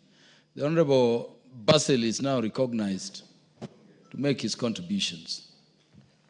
Thank you, Mr. Speaker, for giving me the chance to contribute. Allow me to appreciate Honorable Sabina Chege for this very important bill, Mr. Speaker. As a father of two, Mr. Speaker, and I know you're also a father, and my good friend Parashina is a father of three, we all know what mothers go through. Honorable Basil, in our African culture, we never count our children. No, you don't count, yes. Also as men. I don't know whether the Akamba culture permits, but in the Our Luo culture, it does. So, as a father, I'm saying, Mr. Speaker, we know what our women go through when it comes to breastfeeding, Mr. Speaker. There's something called time poverty, whereby women actually try to balance between productive roles, community roles, and the reproductive roles, Mr. Speaker. And that's why this bill comes very timely to support flexible working hours for lactating mothers, Mr. Speaker. Some employers, Mr. Speaker, do not recognize the particular role women play when it comes to breastfeeding and the time challenge they have to be able to report to work, at the same time ensure exclusive 6 months breastfeeding, Mr. Speaker. And that's why I do support the bill, because it provides the legal framework to support lactating mothers and more so working mothers to be able to have time to provide breastfeeding or to breastfeed their child, at the same time be able to report to work and contribute to the well-being of the economy, Mr. Speaker. Importantly, Mr. Speaker, if you look at the first world, they have similar laws, Mr. Speaker. So having this bill passed through by this parliament will put Kenya at the same path, the same level with advanced economies, which recognize the contribution women make to the economy. At the same time, the role of women when it comes to reproductive activities within households, Mr. Speaker. If you look overall, by having this bill, Mr. Speaker, the immunity, the health care of infants will be promoted, Mr. Speaker, because breast milk provides essential antibodies as well as nutrients that are important to boost immunity of infants, Mr. Speaker. And as an output, when a child immunity is boosted, Mr. Speaker, you reduce the costs related to health treatment for infants. These will actually save money for many families, and that's why we recommend for exclusive 6 months breastfeeding, Mr. Speaker. Importantly, Mr. Speaker, the maternal health is enhanced by having such a bill. Remember, we have what we call postpartum depression that is associated with taking care of infants. And when we have such a bill, we promote health care of mothers. If Dr. Nikal was here, he would agree with me that breast milk or having room to support breastfeeding, it reduces risk of mothers getting cancer. We are talking of ovarian cancer as well as breast cancer, Mr. Speaker. And that's why this bill is so timely, Mr. Speaker. Additionally, the bill promotes family-friendly environments because lactating mothers will have a time to connect with their child, at the same time have time to support other well-being within a family. So this bill will promote family-friendly environment. And that's why I have all reasons to support the bill, Mr. Speaker. Additionally, the bill will align to the global best practices. And these I'm talking about Sustainable Development Goals number 3, which talks of good health and well-being. So having this bill, we will be able to align ourselves with the requirements from a global stage and be able to get to the list of countries that promote well-being of infants, at the same time well-being of mothers, Mr. Speaker. So in principle, The bill will also eliminate discrimination. We have seen mothers who are not even allowed to board public vehicles when they are lactating or when they are breastfeeding. Sometimes they are harassed in vehicles. So having this bill, we provide the legal framework to protect these mothers and to criminalize issues of discrimination when it comes to lactating mothers, Mr. Speaker.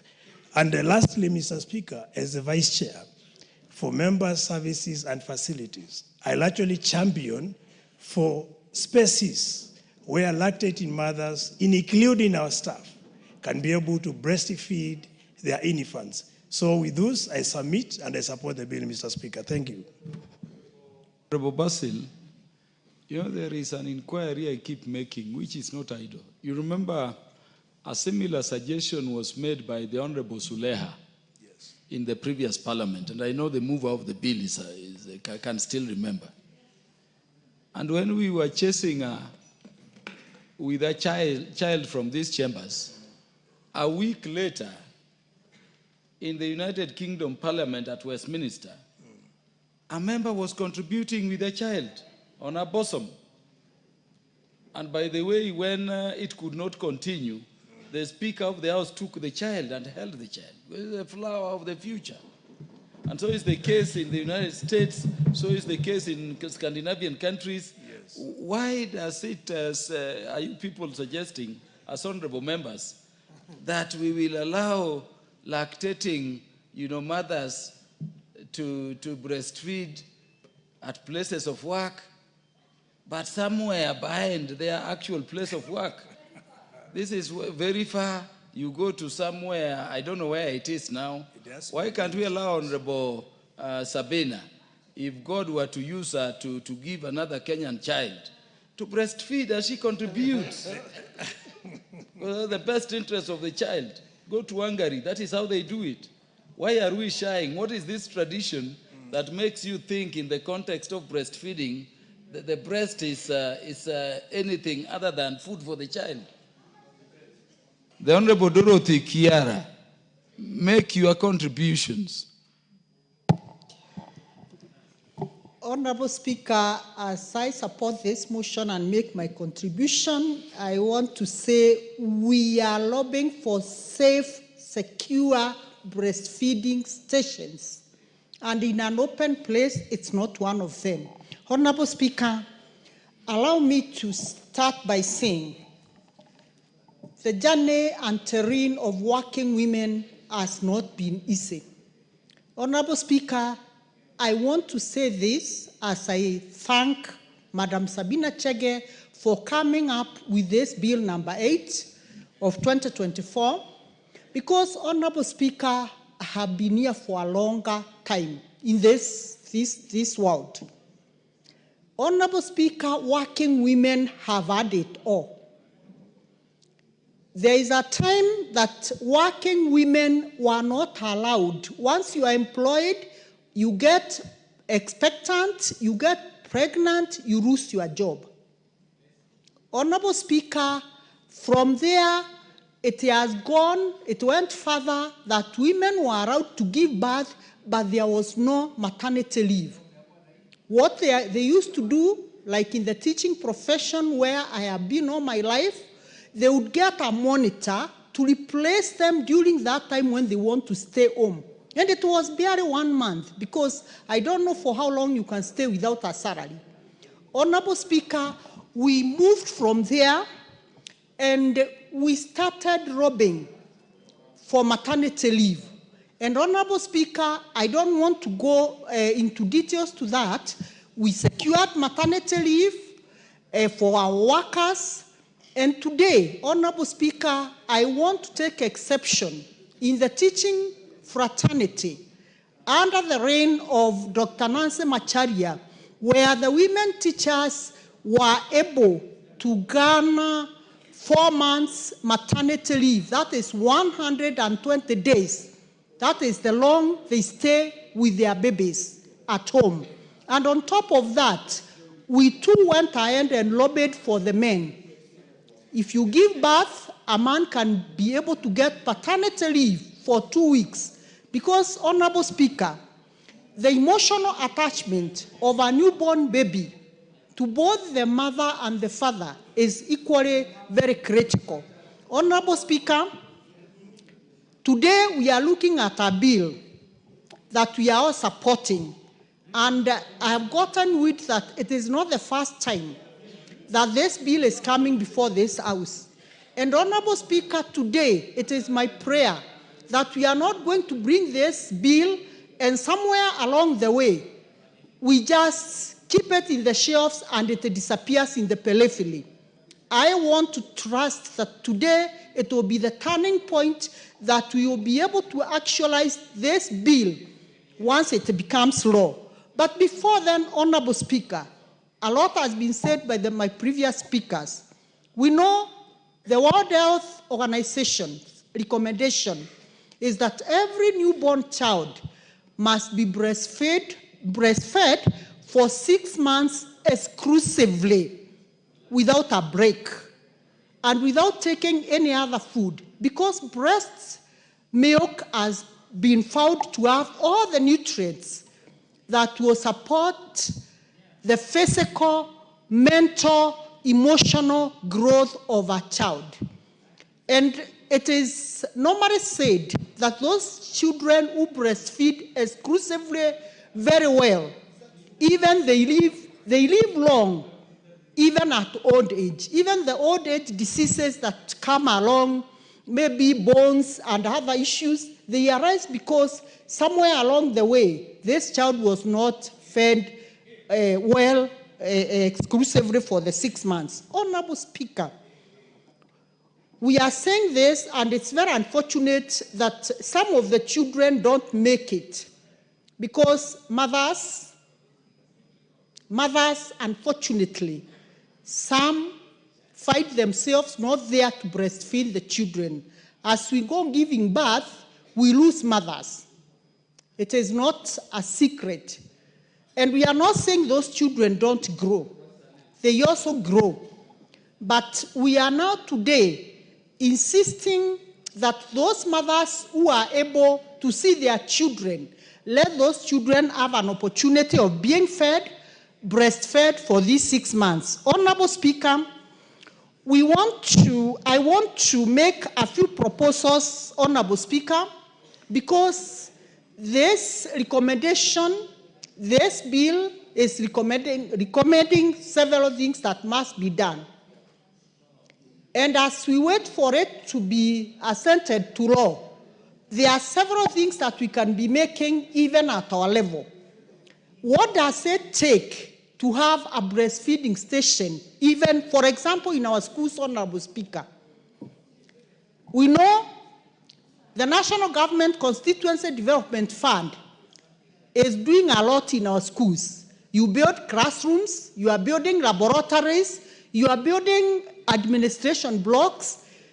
Honorable Speaker, let us action, even before anything else, that when you are doing the administration block, just carve a small room so that you put it aside there and say, this is a breastfeeding station. Honorable Speaker, we are doing markets everywhere across the country.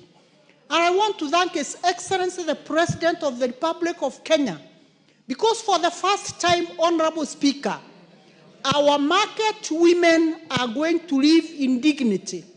Honorable Speaker, we are having markets being elected across the country. And Honorable Speaker, it is the high time that we lobby the Ministry of Housing so that as these markets are being constructed in their plan, they can put and shelve in every market a small area where we can call it a breastfeeding station. Honorable Speaker, so that by the time even this bill sees the light of the day, we shall be sure and certain that we are not going to start asking ourselves, where do we get these houses?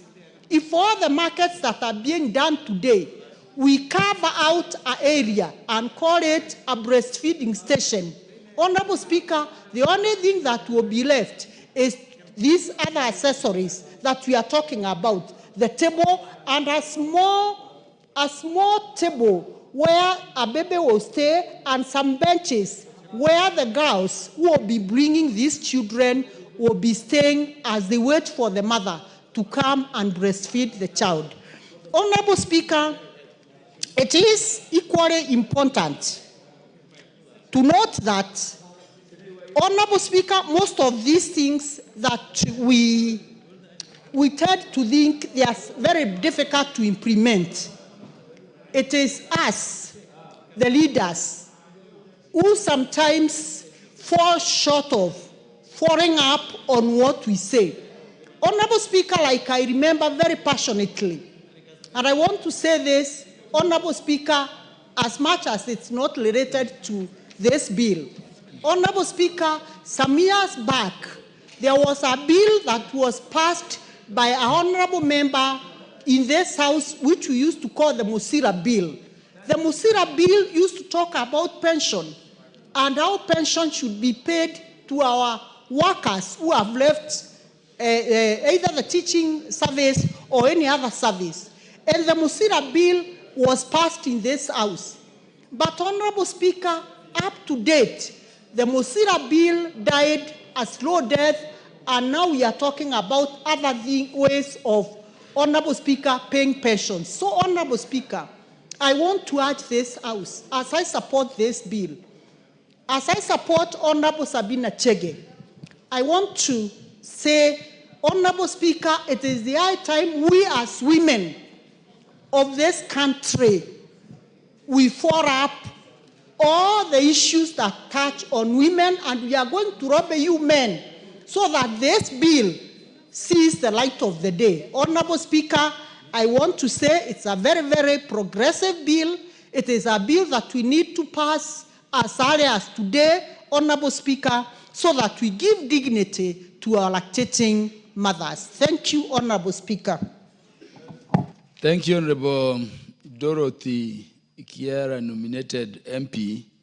Before further debate, let me welcome the following institutions visiting the National Assembly to observe proceedings to the House. We have in the public gallery students and teachers from the following institutions. One is Utithi Primary School in Kibwezi East Constituency, Makueni County.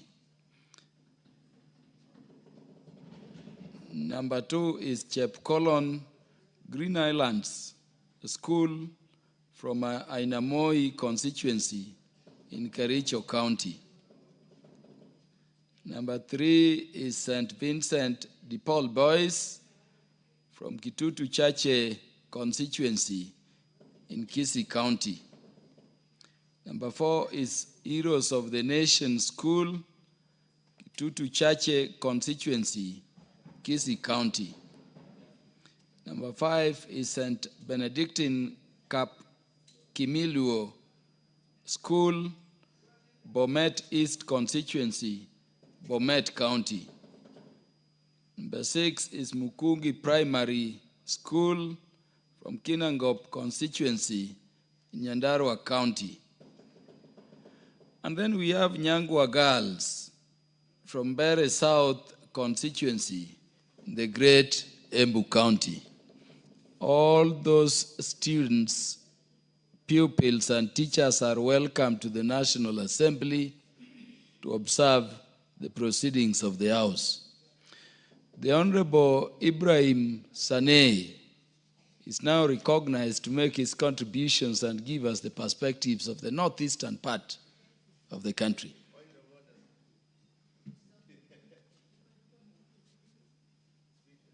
There can be no point of order. The speaker has only recognized Honorable Saneh. Pardon?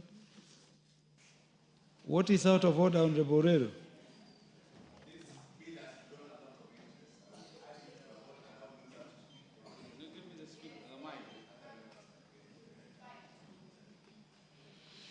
There is very little we can do that motion on the Borero having not been moved at the beginning when the bill was proposed for debate, what I would urge members is to, reduce the time so that as many as of you can contribute to the bill. Honorable Sani, so you don't have to use the entire 10 minutes. If you can. Thank you, Mr. Speaker. Contrary to the assertions of Honorable Dorothy Modoni, I was not breastfed myself. Not because I did not have a mother or I lost my mother. Naturally, I refused to take breast milk. And so is my firstborn. He did not take breast milk, and we are doing well. She made an assertion that those who don't breastfeed may not live long. I want to live as long as 100 years. And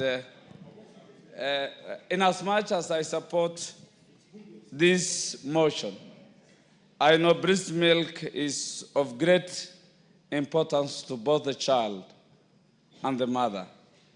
It offers giving designated places to mothers who are working, gives them that flexibility and work arrangement that is friendly to them so that they can bond and feed their infants.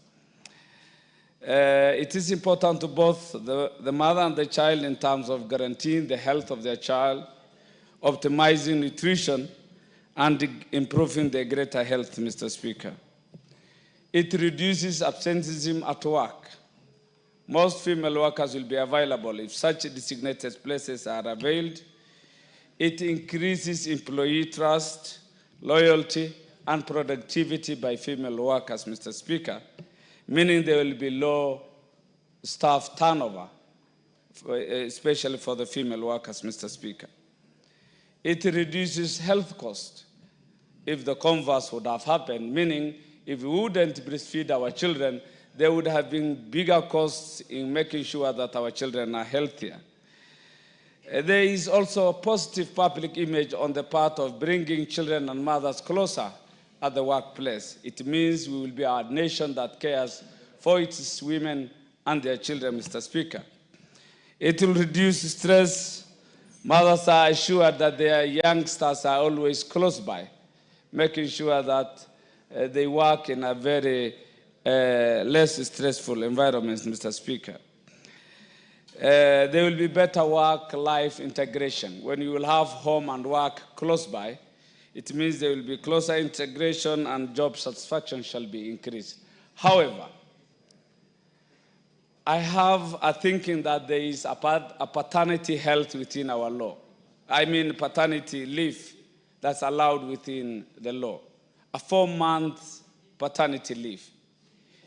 Given the cost-benefit analysis, I hazard to recommend that can't we increase the paternity leave to 6 months, because the most crucial part of breastfeeding is 6 months, than trying to figure out bringing infrastructure, bringing in designated breastfeeding places all over the country. Imagine from the National Assembly to the assistant chief and the teacher in the rural villages in all of our locations and sub-locations. It is cumbersome, it is never cost-effective, very expensive, and I believe it will be easier if we would have legislated otherwise, making sure that we increase the paternity leave to 6 months would have augured wealth for our economy and for purposes of convenience, Mr. Speaker. Malnutrition, malnutrition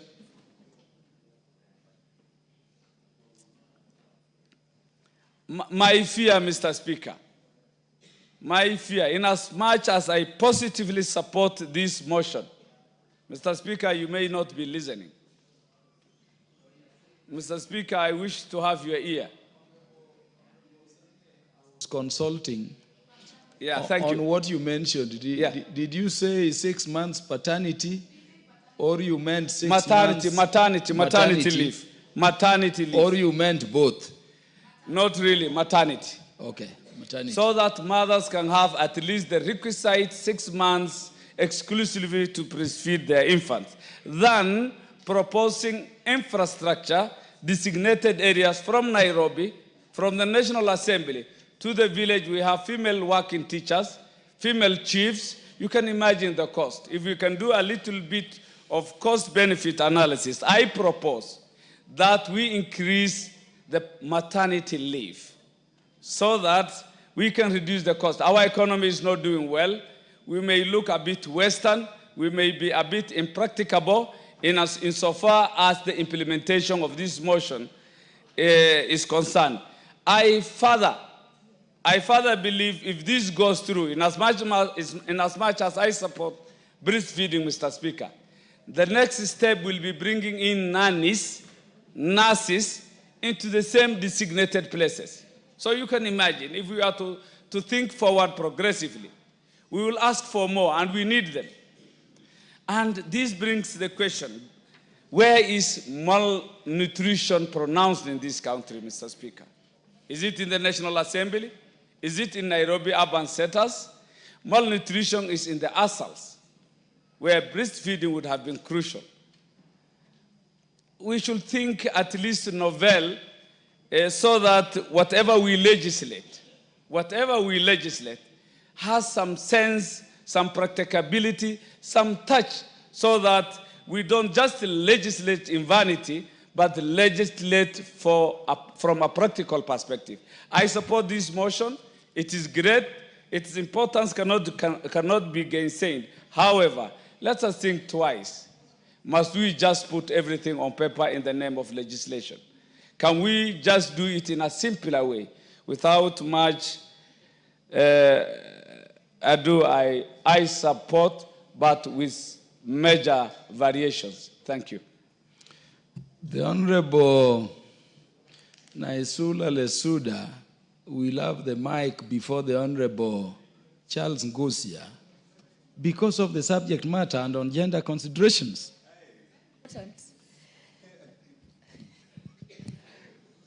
Thank you very much, Mr. Speaker, for this very important consideration.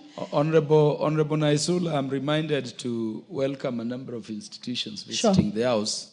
Let me therefore interrupt your contributions a bit to welcome in the public and speakers gallery students from Kabiengek Secondary School in Konoin constituency, Bomet County, and students from St. Mary's Primary, Mogosho constituency, Baringo County.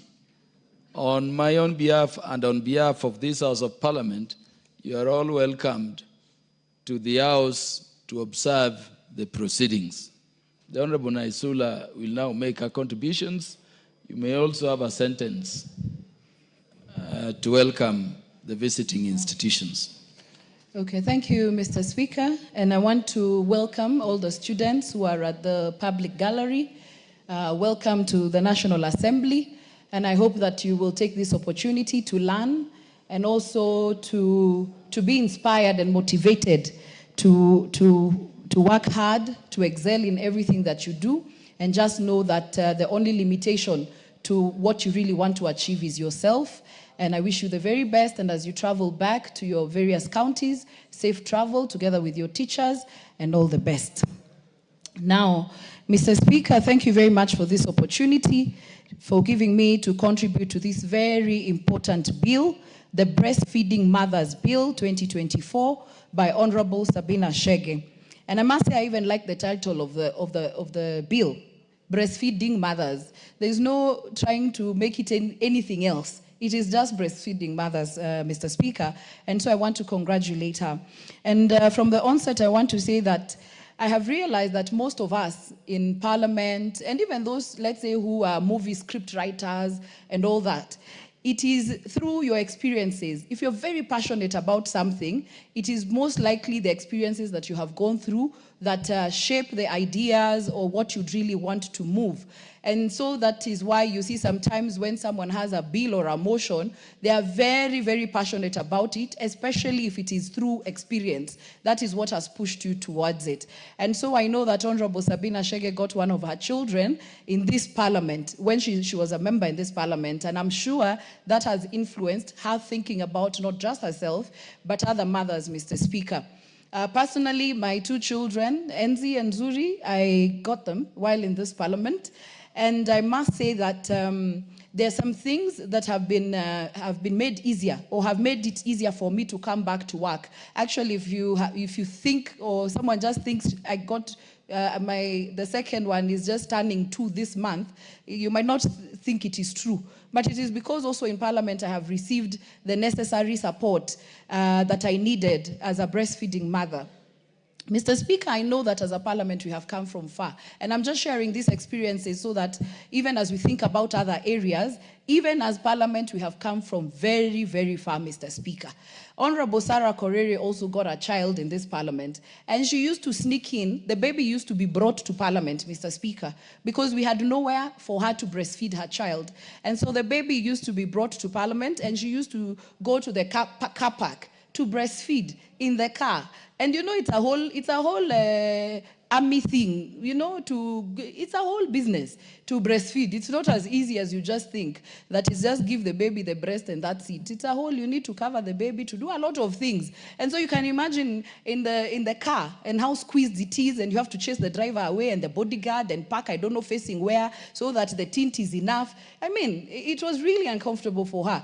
I know of mothers in other institutions where they have to do it in the toilet, because that is the only place. I mean, where else in the office can you breastfeed? They go to the toilet or the kitchen. If there's a kitchenette in the workplace, they go and breastfeed there. And thank you for the look on your face. That is what is happening in the workplaces, Mr. Speaker, of our mothers who have children at work. And the other thing is that, so for many of us, after the 3rd month, we come back to work. And so what do? We have to pump breast milk and leave at home and put in a freezer. And actually, breast milk can stay in a freezer for over a year, and it's going to be okay. And so you're in the middle of breastfeeding and pumping and all that, Mr. Speaker. And so you can imagine a mother who has to pump the milk so that she goes with the milk back home, and she's pumping in a toilet or in a kitchenette at workplace, Mr. Speaker. So we're even risking the health of that child and also even of the mother, because their immunity is not yet fully in place, Mr. Speaker. And so this bill, I had Honorable from Mandera, not Mandera, but from Wajir, Sane, saying that this is going to be costly. There is nothing costly about dedicating one room in your workplace to be a place where mothers can breastfeed or comfortably pump milk. When you look at the cost net, finally, where you have a happy mother, she's happy at work, she will deliver more. If you look at the cost benefit, if the child maybe is brought to work and she can be able to breastfeed, we'll also have a healthy nation, because the child will be able to be breastfed and also ensure that the child is happy. And so I don't know why when we think about social issues, we quickly think about the cost and the expenses, while not thinking the net benefit of it finally for those mothers and children, Mr. Speaker. So Parliament did a good thing. We now have a place where you can breastfeed your child. Also, in the new building, I think there's a creche. Initially, the men informally used to tell us, the women, please stop bringing a creche to Parliament, because our wives will be telling us to come with the children as they also do other errands. And the men don't want to come with their children to Parliament. They want to be able to pass by somewhere else later and not have to drop the children at home. But having said that, the Parliamentary Service Commission ensured that now we have a creche. And I must say, I visited Safaricom creche. You know, where now you come, a creche is different from the breastfeeding room. I know why you're laughing. I don't know whether you are one of the men who did not want us to have a creche. And just so that if your wives are watching at home, we now have a creche. Your husbands can come with their children to Parliament. Yes, Speaker.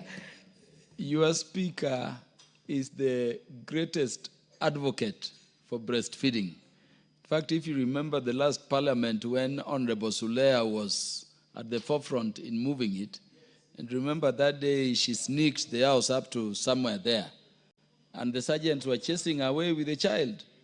It was your speaker who stood between the sergeants, the house rules, and her to say that the child must breastfeed. So don't worry about the spouse of the speaker. The spouse of the speaker knows where the speaker stands. So anyway, thank you, Speaker. And I must say, I was going to talk about it. Honorable Zuleha made a strong point, and I remember some people saying, this one is just struggling with postpartum, and that is why she's bringing her child and drama here. No, but she wanted to communicate to us, and not just to us as Parliament, but to the rest of the country, and I think she made her point, and we commend her for that, Mr. Speaker. And so Parliament now has a creche. There's also a good thing that Parliament has done, and it was introduced by Honorable Martha. Wangari also had a child, while in children, actually, she's had 2 children in Parliament. And so Honorable Martha pushed that for 1 year, as members of Parliament, women who get their children while in Parliament, they are allowed to travel locally when we have assignments with a nanny and one child, and the nanny and a child, because it is unfair that the rest of the members continue with their work, but just because you have a child, because it's not a sickness, it's not an ailment, it's just natural. I mean, it's the most beautiful thing to bring a child to this world. And so Parliament has done very well that they've supported us. I've not been able to miss a lot of my work, committee work, when we have to go out in the field. I have been able to work with my nanny and also the child. And also it's just a beautiful experience that you work during the day, I can sneak in and go and be with the child and bond with the baby, Mr. Speaker. The only thing that we might want to implore the Parliamentary Service Commission is that let's not just make it the local work and local travels, but even when we have assignments sometimes out of the country, we can just consider it for a year, so that also the women, the mothers who are breastfeeding in Parliament, Mr. Speaker, do not miss on their assignment outside the country just for a year. And at any given time, Mr. Speaker, there can only be 1 lady or 2 who are expectant or who are breastfeeding in Parliament, Mr. Speaker. And so I wanted to commend Parliament, the Parliamentary Service Commission led by the Speaker, and also the clerk for facilitating and enabling the mothers in this House have these opportunities, but also to urge all other institutions from the top level, even if it's at the chief level, Mr. Speaker, that even a mother who has a complaint wants to go and see the chief. I don't have to leave my child at home. I can come with the baby as I'm on the queue waiting to see the chief, and I want to breastfeed. Let there be a small room where a mother can go in and breastfeed. And so I'm not just talking so that it's not a matter of the privileged. It's not supposed to be, in Parliament and all the top offices. It should be to the lowest office, Mr. Speaker, that we see it. I see some churches, they do very well. If you go to Nairobi, I think if you go to NPC and others, even in church, there is a place where it's soundproof, they allow the children, so that even as the children cry, you don't miss the service and you can breastfeed comfortably in that room. And so I think that is something that should happen across board and across all aspects and all areas. So thank you very much, Mr. Speaker. I support and commend Honorable Sabina for this very important bill. I know Honorable Charles Ngusia agrees the Speaker decided right to allow you to speak before him, because those experiences are deep. Before you give Honorable Charles Ngusia the mic, let me welcome a number of institutions in both the public gallery and the Speaker's gallery who are visiting the House to observe proceedings. What is happening in the mountain, the Honorable Kagombe? The mountain is very loud in Parliament today. What is happening? Yeah, so let me welcome students and pupils and their teachers from Gatue Primary School in Kirinyaga Central constituency, the great Kirinyaga County. And then students and pupils from Al-Huda Muslims Primary School, Kajiado Central constituency, Kajiado County. Both institutions are welcome to the National Assembly to observe proceedings. The Honorable Charles Ngusia will now speak. Thank you, Mr. Speaker, for this opportunity. Indeed, it's a good time to bring this motion, because I have observed this week is one of the busiest. Children are visiting from all over the country, and I would like to take this opportunity to welcome them to the National Assembly. Mr. Speaker, it has been scientifically proven that breastfeeding actually is very important because it strengthens the immune system of the baby, and also sometimes it improves the mood of the mother who is a lactating mother, Mr. Speaker. And this bill is actually seeking to provide the legal framework for the mothers who wish to breastfeed by giving them the rights actually to get lactation place in the institutions they are working in, Mr. Speaker. Mr. Speaker, I am speaking this because I was just imagining if I was a woman. I got 2 children when I joined Parliament, the first term and this term, Mr. Speaker. And I was just imagining if I was a woman lactated, it would be a very difficult circumstances for me. But I would like to salute women all over the world. Women, congratulations. We love you, we respect you, we adore you, and we cherish you forever because of what you do to our society.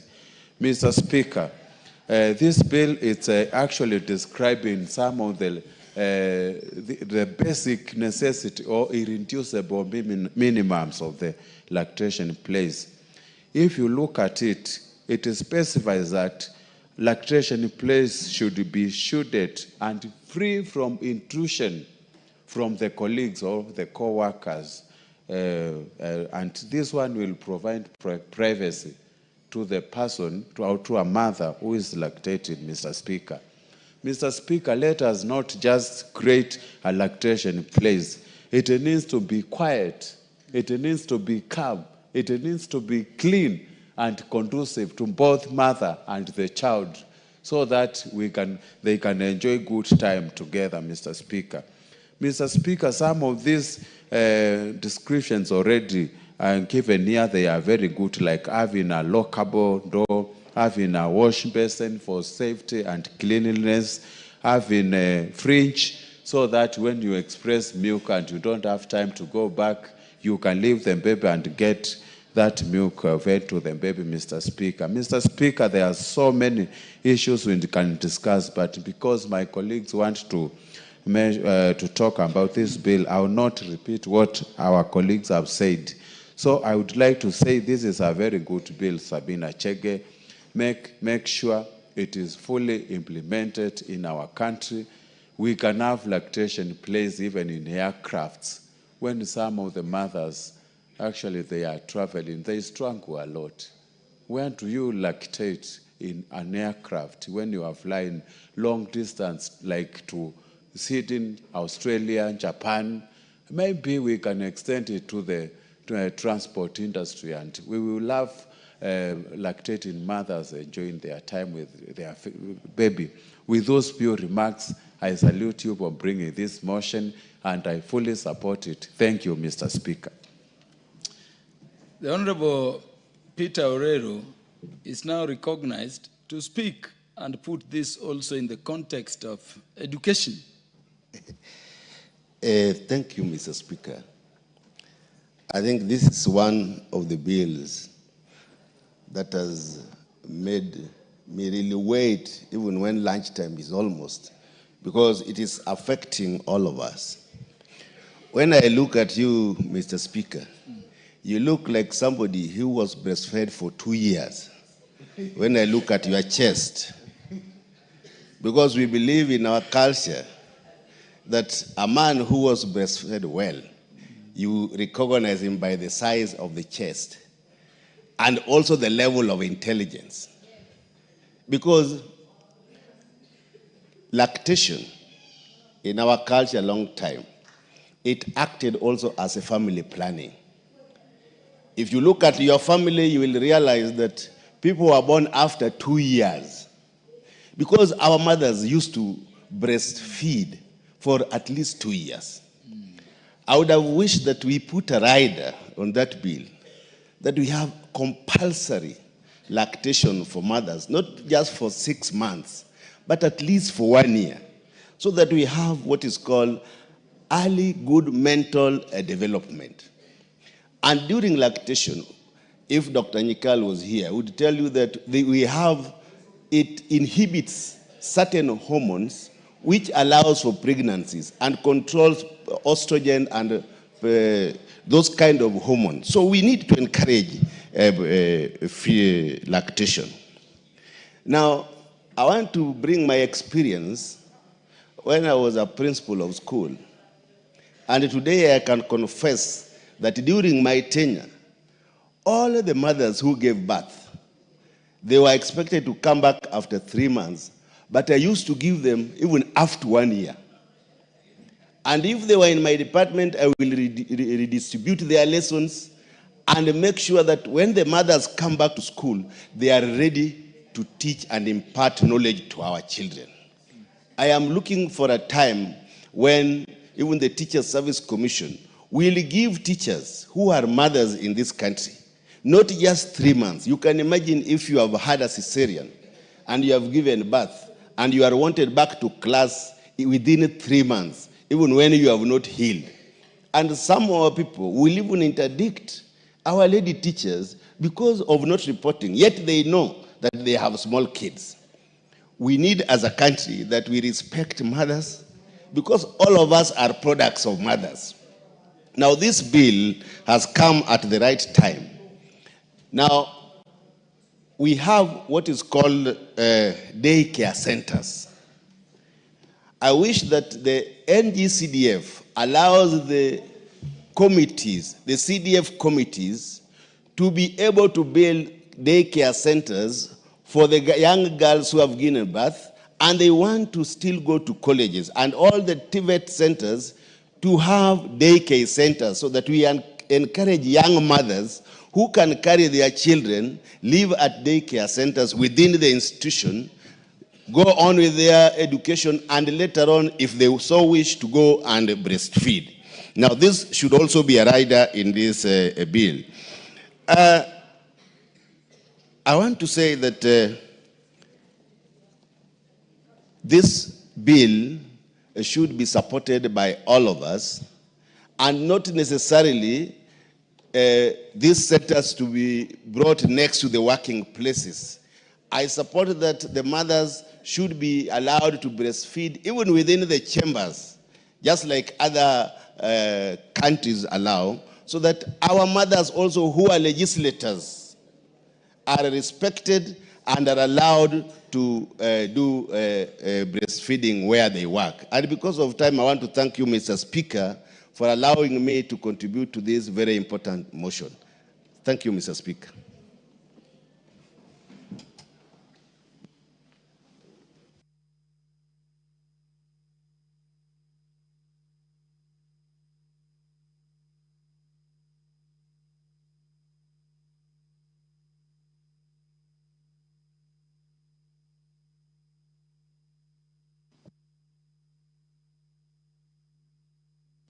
For the convenience of the House will now adjourn to go and prepare for the afternoon session. We have standing honorable members.